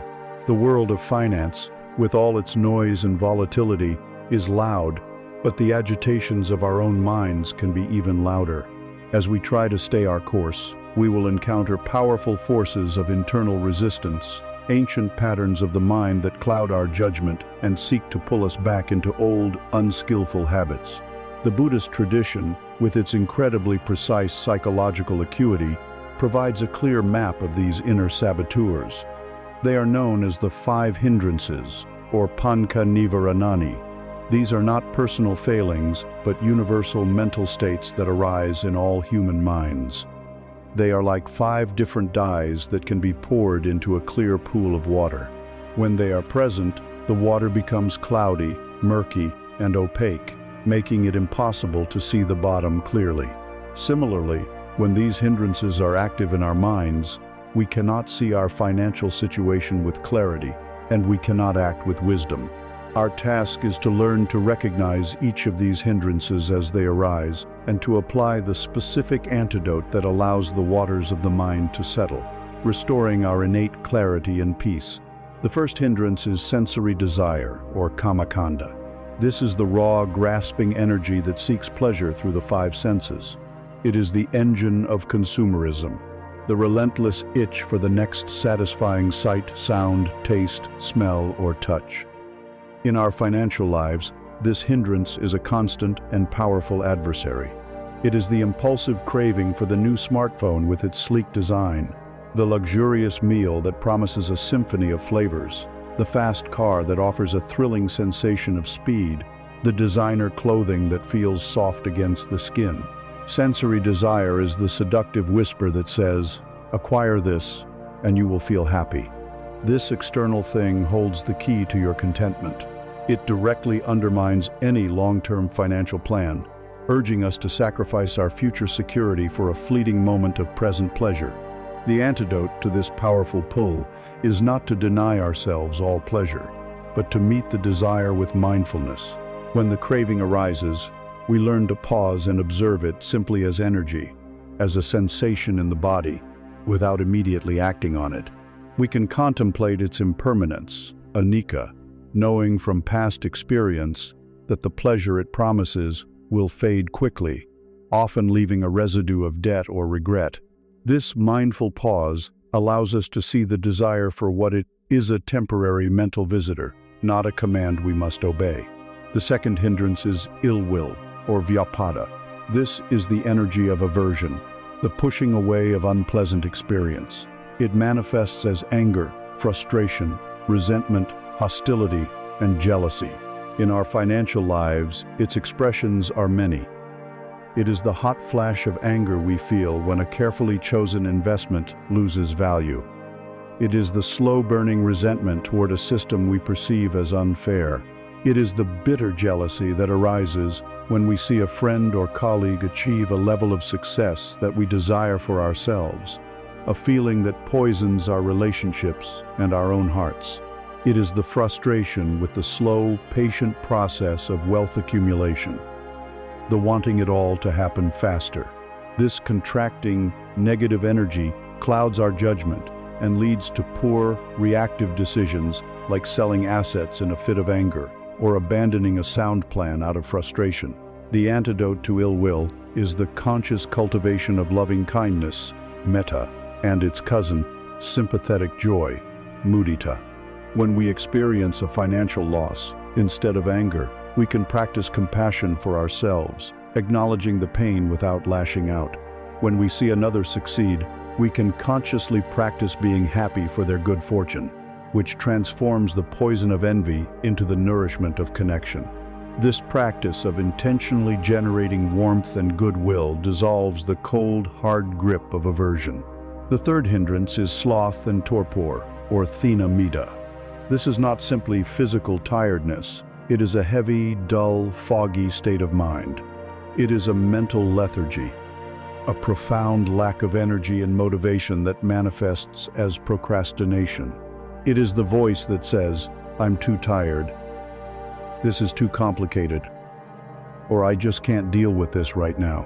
This hindrance is the primary reason our most important financial tasks remain undone.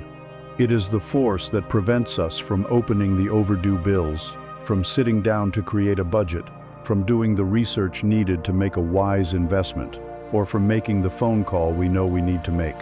It keeps us in a state of passive drift, allowing small problems to fester and grow into large crises through sheer neglect. The antidote to this heavy inertia is the intentional cultivation of energy and interest, virya and chanda. We can arouse our energy by breaking down overwhelming tasks into comically small, manageable steps. Instead of thinking, "I have to sort out all my finances," we can set an intention. "I will spend just 15 minutes today gathering my bank statements." Accomplishing this small goal creates a sense of momentum that makes the next step easier. We can also reignite our interest by reconnecting with our why, our sankalpa. Reminding ourselves of the life of peace, freedom, and purpose we are building can provide the inspiration needed to push through the fog of lethargy. The fourth hindrance is restlessness and worry, or uddaka kukukucha. This is the agitated, scattered state often called the monkey mind. Restlessness, uddaka, is the mind's inability to settle, flitting from one thought to another like a nervous bird. Worry and regret, kukucha, is the mind's tendency to get stuck in obsessive loops, either ruminating on mistakes of the past or anxiously fantasizing about catastrophes of the future. In our financial lives, this hindrance is a source of constant torment. It is the compulsion to check our stock portfolio multiple times a day. It is the restless energy that prevents us from enjoying a quiet evening as our mind is constantly churning with financial what-ifs. It is lying awake at 3 in the morning, worrying about debt, the economy, or our retirement. This agitated state leads to physical and mental exhaustion and makes us prone to making impulsive, anxiety-driven decisions just to make the uncomfortable feeling go away. The primary antidote here is the practice of concentration, meditation, or samatha. By training the mind to return again and again to a single, neutral point of focus, like the sensation of the breath, we gradually build its capacity to be stable and calm. We learn, through practice, to notice when we are caught in a loop of worry and to gently unhook our attention, returning it to the peace of the present moment. The fifth and final hindrance is skeptical doubt, or vicikiccha. This is not the healthy doubt that leads to intelligent inquiry, but a corrosive, cynical, and paralyzing doubt. It is the indecisive, wavering mind that undermines our confidence and our will to act. It is the voice that whispers, "This will never work for me. I'm not smart enough to do this. The whole system is rigged anyway. What's the point of even trying?" This form of doubt is a self-fulfilling prophecy. It ensures failure by preventing us from ever truly committing to the path. It makes us question our plan, our abilities, and the very principles of wise financial management, leaving us stranded in a state of inaction. The antidote to this paralyzing doubt is the cultivation of wise faith, sada, and the seeking of wise counsel. We can counter the voice of doubt by intentionally reflecting on the sound principles we know to be true, like the power of consistency and compounding. We can also find immense strength in community talking to a trusted mentor, a wise friend, or a qualified advisor who has successfully navigated this path can restore our confidence. Often, the most powerful antidote of all is simply taking one small, concrete step.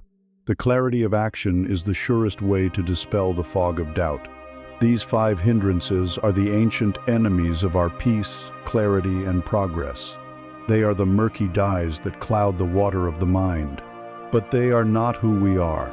They are impersonal, conditioned mental states that we can learn to recognize with mindfulness and skillfully counteract with the appropriate antidotes. By learning to work with these energies, we protect our minds and our financial plans from their disruptive influence. Yet, these hindrances often feel most powerful when we are facing them alone, isolated in our own heads. Our ability to build a truly resilient and wealthy life is profoundly connected to the strength of our bonds with others. True wealth is rarely a solitary pursuit. This brings us to explore one of the most overlooked yet vital forms of capital we possess, the profound wealth of our relationships. Having learned to navigate the turbulent inner world of the 5 hindrances, we begin to find our footing on calmer shores. The practices of mindfulness, patience, and discipline allow us to create a stable inner platform from which to engage with the world. Yet, as we face the inevitable challenges of life, we often find that our internal resources feel most strained when we feel most alone. The hindrances of fear, doubt, and worry attack most fiercely in the isolation of our own minds. This reveals a profound truth that is often overlooked in our modern, hyper-individualistic pursuit of success. True wealth is not a solitary fortress to be built and defended. It is a thriving, interconnected ecosystem. Our ability to build a life of genuine, resilient wealth is inextricably linked to the quality and strength of our relationships. We now turn our attention away from the assets listed on a balance sheet to explore an often invisible, yet infinitely more valuable form of capital, the profound wealth of our human connections. Our culture is saturated with the myth of the self-made person. We celebrate the lone genius, the rugged individualist, the visionary entrepreneur who supposedly built their empire from nothing, all by themselves. This narrative, while inspiring on the surface, is both a fiction and a poison. It is a fiction because no one, absolutely no one, achieves anything of value in a vacuum. Every successful person stands on a foundation built by others, the parents who clothed and fed them, the teachers who sparked their curiosity, the friends who offered encouragement, the mentors who shared their wisdom, the partners who provided support, and the employees who dedicated their labor. To ignore this web of interdependence is a form of blindness. The narrative is also a poison, because it encourages us to see relationships as secondary, as a potential distraction from the primary goal of personal and financial accumulation. It subtly teaches us that we must choose between our ambition and our connections, that time spent nurturing relationships is time not spent getting ahead. This is the logic of the poverty mindset applied to human connection, and its end result is a desolate form of success. What is the value of a mansion if there is no one to share it with, no laughter to fill its empty halls? What is the meaning of a vast fortune if there is no one in your life whom you can truly trust, no one to call in a moment of crisis? The relentless pursuit of individual achievement at the expense of our relationships leads not to a rich life, but to a lonely, heavily fortified existence. The truly wealthy mindset understands a deeper truth. Our connections are our wealth. They are not an accessory to a good life. They are the very fabric of it.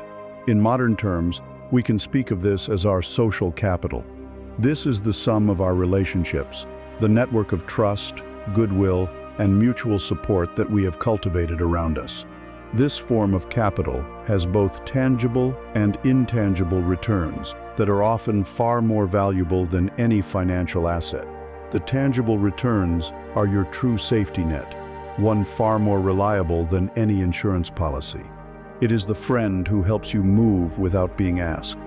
It is the neighbor who watches your children in an emergency.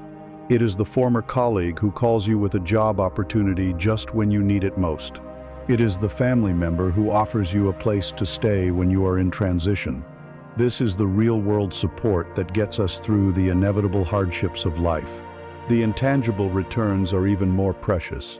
They are the emotional and psychological nutrients that allow us to thrive. It is the unconditional encouragement from a friend when you are riddled with self-doubt. It is the shared joy of celebrating a small victory with people who genuinely want the best for you. It is the profound sense of belonging that comes from being part of a community. It is the loving presence of another person who simply sits with you in your grief without trying to fix it. This form of wealth, the feeling of being seen, supported, and loved is the bedrock of the resilience, confidence, and mental fortitude required to succeed at anything in the long run. To sacrifice this for the sake of a few more points on a stock portfolio is the worst investment a human being can make. If our social capital is our most valuable asset, then we must learn to invest in it with the same intention and diligence we apply to our finances. The currency of this investment is not money, it is time, presence, and care. Two practices from the Buddhist tradition are particularly powerful for building and nurturing the wealth of our relationships. The first is the practice of mettavaca, or loving kindness in our speech. Our words have the power to build trust or to create division. Loving kindness in speech means committing to speak truthfully, gently, and with a clear intention to be helpful, not harmful. It means abandoning harsh or abusive language. It means refraining from gossip and divisive talk that pits one person against another, recognizing that such talk poisons the entire social ecosystem. It means communicating with a spirit of generosity, aiming to uplift rather than to diminish. Every conversation becomes an opportunity to build a bridge of trust, and trust is the foundation of all strong relationships. The second practice is that of deep listening. In our frantic, distracted world, where most people are simply waiting for their turn to speak, the act of offering someone your full, undivided, and non-judgmental attention is one of the most profound gifts you can give. Deep listening is not a passive act. It is an active practice of setting aside your own agenda, your own story, your own need to be right, and truly opening yourself to the world of another person. It is listening not just to their words, but to the feelings behind their words. It is listening to understand, not merely to formulate a reply. When you offer this quality of listening to another person, you are communicating something incredibly valuable. You matter. Your experience is important. I see you. This feeling of being truly seen and heard is the soil in which all genuine human connection grows. There is a simple and ancient fable that perfectly captures the power of this collective wealth. A dying father gathered his sons around his bed. He gave them each a single stick and told them to break it. Each son, with little effort, snapped his stick in two. The father then produced a bundle of sticks, tightly bound together with a cord. "Now," he said, "try to break this." Each son tried with all his might, but the bundle would not yield. It was unbreakable. The father looked at them and said, "Remember this lesson. By yourselves, you are like a single stick, easily broken by the hardships of life. But if you stand together, bound by loyalty and mutual support, you will be like this bundle, and nothing will be able to break you." Our relationships are the cords that bind us together, that transform our individual fragility into a collective, unbreakable strength. In the final analysis, we see that the pursuit of wealth is not a zero-sum game played by isolated individuals. A truly rich life is an interconnected one. Our relationships are not a distraction from our goals. They are a central and non-negotiable component of a life well lived.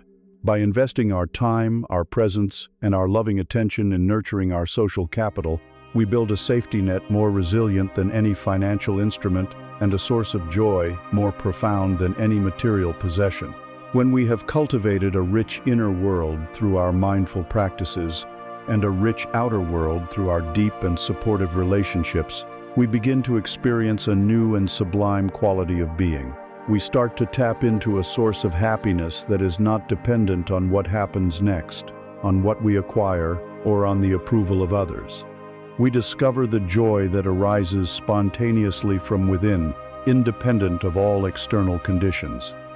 This is the supreme wealth of the true inner millionaire.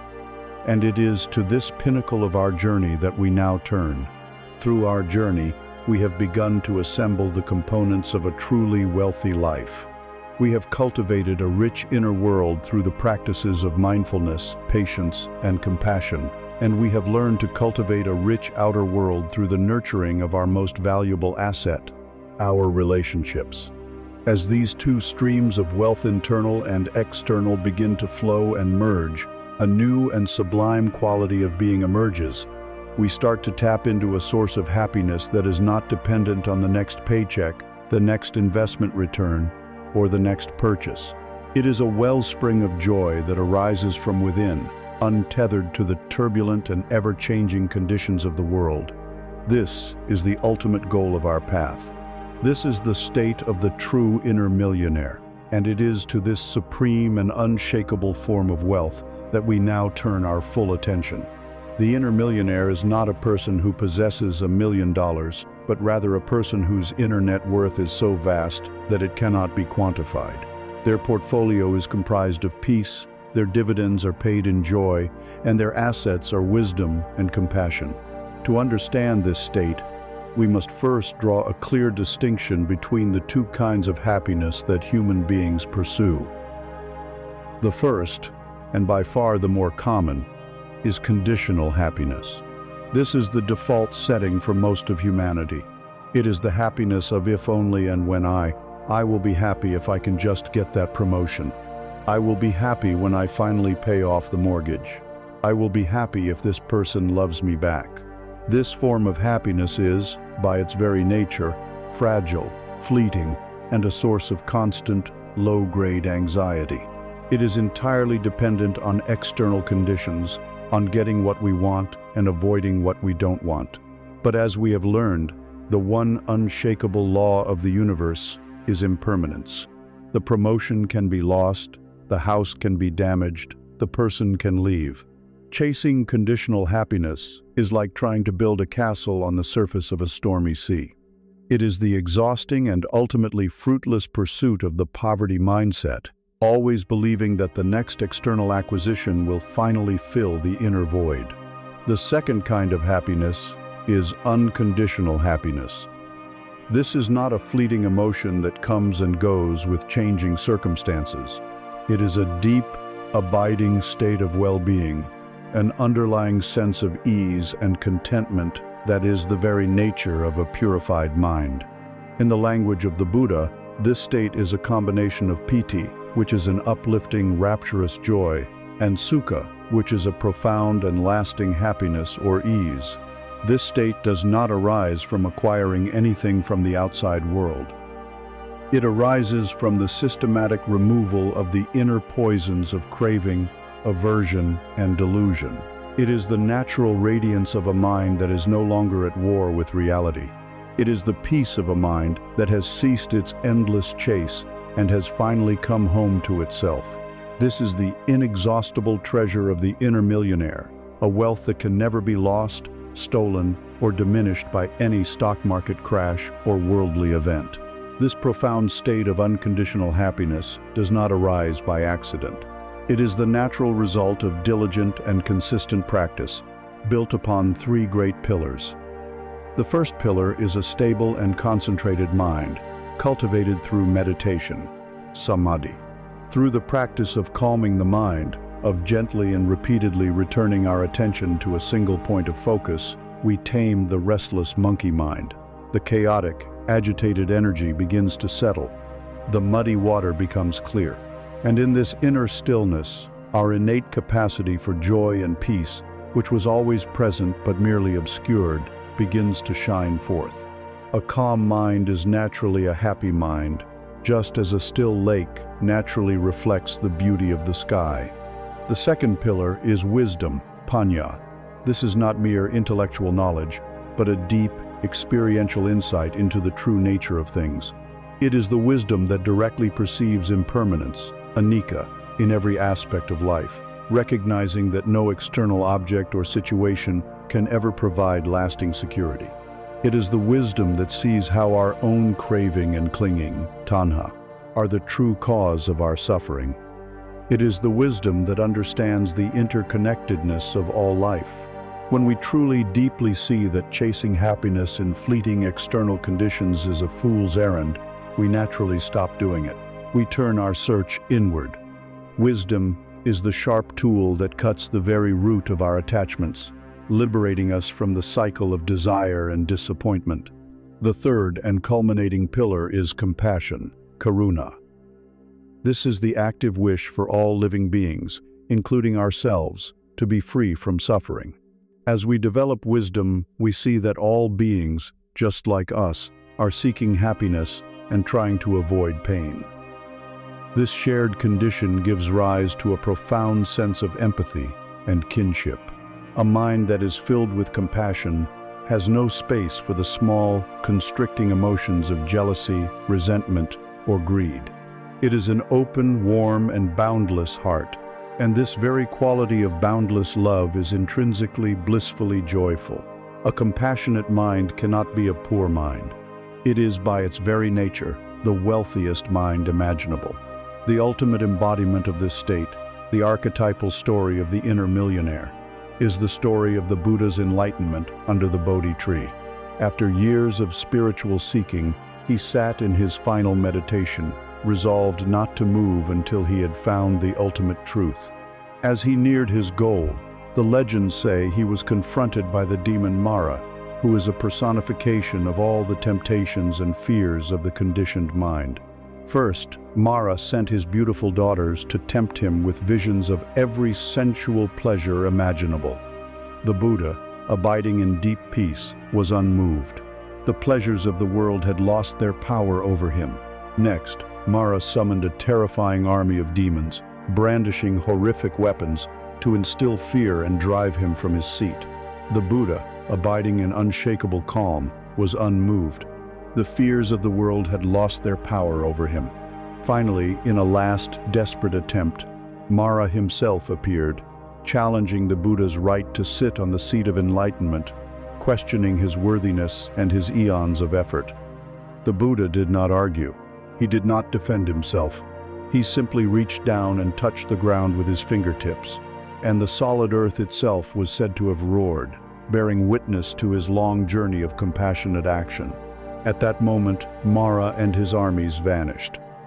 The Buddha had won, not by fighting, but by remaining perfectly still. He had discovered a source of peace and happiness within himself that the world could not give, and therefore could never take away.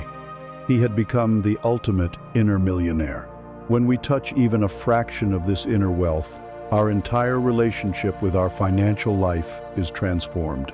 Money and possessions are finally seen for what they are: useful, practical tools for navigating the conventional world, but nothing more. The intense emotional charge, the anxiety, the greed, the fear, the envy is neutralized. We can earn money with diligence, manage it with wisdom, and share it with generosity. But our core sense of well-being is no longer tethered to it. We are truly, finally, free. The state of the inner millionaire is therefore the true pinnacle of our journey. It is the ultimate return on our investment in mindfulness, wisdom, and compassion. It is the treasure of a peaceful mind, an open heart, and a clear understanding. It is the discovery of a contentment so profound and self-sufficient that it quietly whispers, "I lack nothing." When a person arrives at this state of deep inner fulfillment, their personal narrative undergoes a final, beautiful shift. The lifelong, ego-driven project of personal accumulation naturally falls away, replaced by a spontaneous and joyful desire to contribute, to serve, and to share the path with others. Their focus turns from what they can get from the world to what they can leave for the world. This brings us to the culminating question of our entire journey. What is the true and lasting legacy of a truly rich mind? We have arrived at the final vista of our long journey inward. By walking the path of wisdom and compassion, we have discovered the unshakable wealth of the intermillenarious state of profound peace and contentment that is entirely independent of external conditions. When a human being reaches this sublime plateau, a natural and beautiful alchemy takes place. The lifelong, ego-driven project of self-accumulation, the relentless question of what can I get from the world, quietly dissolves.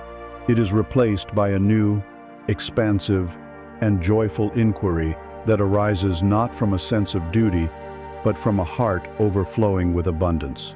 This new question is, what can I give? What can I contribute? What will I leave behind? This is the question of legacy. It is the final, magnificent flowering of a truly rich mind, and it transforms our understanding of a life well lived from a story of personal achievement into a story of lasting contribution. In our modern culture, the word legacy is almost exclusively tied to material inheritance. We think of the last will and testament, the distribution of assets, the trust funds, the buildings with a family name etched on the facade. This is the legacy of the poverty mindset, even when it involves vast sums of money. It is a legacy rooted in the ego's desire for a physical, tangible form of immortality. It is an attempt to leave a mark, to build a monument that says, I was here, I was important. But as the wisdom of impermanence teaches us, all such monuments, no matter how grand, are destined to crumble. Buildings decay, fortunes are squandered in a few generations, and names are forgotten. This material legacy is like a castle built of sand, beautiful perhaps for a fleeting moment, but ultimately ephemeral. The legacy of a rich mind, the legacy of the inner millionaire, is of an entirely different nature. It is not something you write in a legal document at the end of your life. It is something you weave into the fabric of the world with every day that you live. It is an immaterial inheritance, an invisible and enduring ripple of positive karma that continues to expand long after your physical body is gone. Its currency is not dollars, but wisdom, kindness, and love. So, the ultimate question for a life of purpose is not, how much will I leave in my will, but rather, what will be the signature of my soul upon the world? When the story of my one precious life is told, what will be its central theme? Will it be the story of how much you accumulated?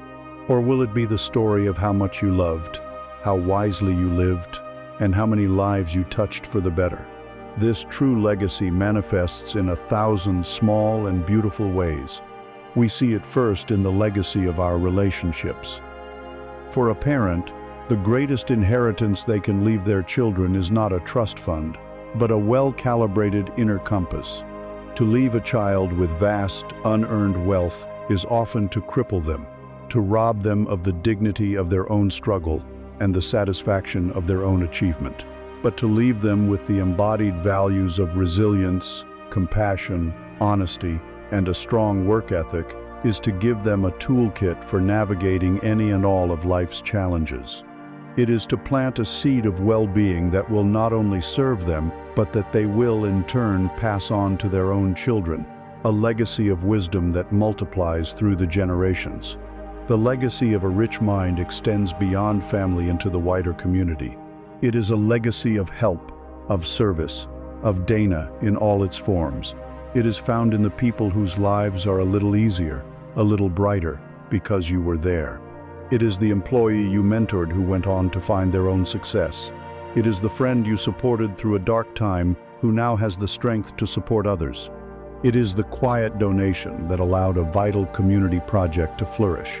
This legacy is not measured in grand, public acts of philanthropy, but in the countless, often anonymous, acts of kindness that strengthen the invisible web of human connection. It is the living echo of a life spent alleviating suffering and promoting happiness wherever possible. And there is the legacy of what you create and what you share. This is the knowledge you passed on, the skill you taught, the art you made, the solution you built. It is the positive contribution, no matter how humble, to the collective human project. It is the teacher whose lessons continue to resonate in a student's mind years later. It is the craftsperson who created objects of lasting beauty and utility. It is the thinker who shared a single powerful idea that helped others to see the world with greater clarity. This legacy is a testament to a life that did not just consume from the world's store of resources, but actively added to its store of wisdom, beauty, and truth. There is an old and beautiful story of a traveler who came upon an elderly man planting a small grove of carob trees. The traveler, knowing that carob trees take many decades to mature and bear fruit, approached the old man and asked, "Tell me, sir, why do you labor so hard to plant these trees? You are old, and you will surely not live long enough to eat their fruit or enjoy their shade." The old man paused his work, looked up, and smiled. His face was weathered, but his eyes were clear and bright. "That is true," he said, "but when I was a child, I ate the fruit of carob trees that I did not plant. I have rested in the shade of trees whose planters I will never know. Their actions blessed my life. And so now I plant not for myself, but for the children of the future, so that they too will have fruit to eat and shade in which to rest." This man was a true inner millionaire. He was living his legacy. His actions were not motivated by a desire for personal gain, but by a profound sense of gratitude for the past and a generous sense of responsibility for the future. He was living in a state of interconnectedness, seeing his life not as a separate, isolated event, but as one precious link in a great, unbroken chain. This is the final, liberating realization of our path. Our legacy is not a future project to be planned for our old age. It is a present moment practice. You are creating your legacy right now. Every choice you make is a brushstroke on the great canvas of your life's work. When you choose to respond to a difficult situation with patience instead of anger, you are painting your legacy. When you choose to listen with deep empathy instead of formulating a reply, you are painting your legacy. When you choose to save a small portion of your income for the future instead of spending it on a fleeting impulse, you are planting a small tree for your future self. When you choose to share your knowledge or offer a kind word of encouragement, you are planting a tree for someone else. The pursuit of a rich mind, therefore, culminates in a life that is itself a gift. We move from a life of acquisition to a life of contribution. We find our deepest joy not in what we can get, but in what we can become and what we can give. This is the final and most beautiful secret of the wealthy mind. The more you give, the richer you become. The more you serve, the more fulfilled you feel. The more you let go of the fruits of your actions, the more magnificent your harvest will be.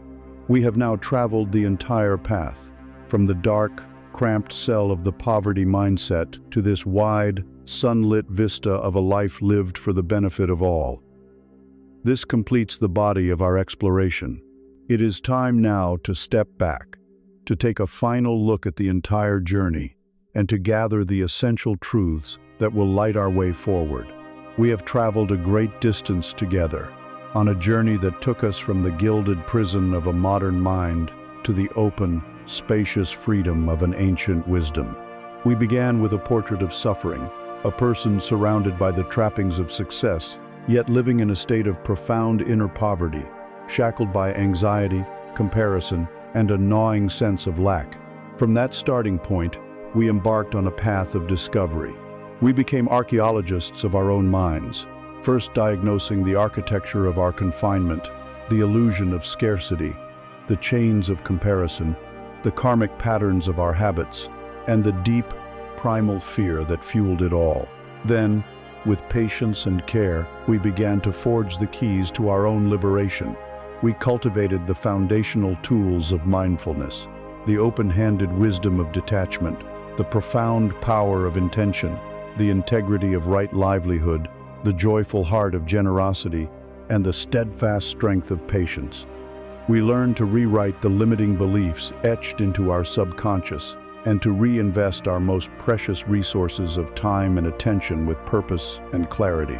We have, in essence, learned to become the gentle masters of our inner world, moving from a life of unconscious reaction to one of conscious creation. If there is one essential truth to carry forth from this entire journey, it is this: the only book you will ever need to think like the truly rich is not found on any shelf, but is written within the very pages of your own consciousness.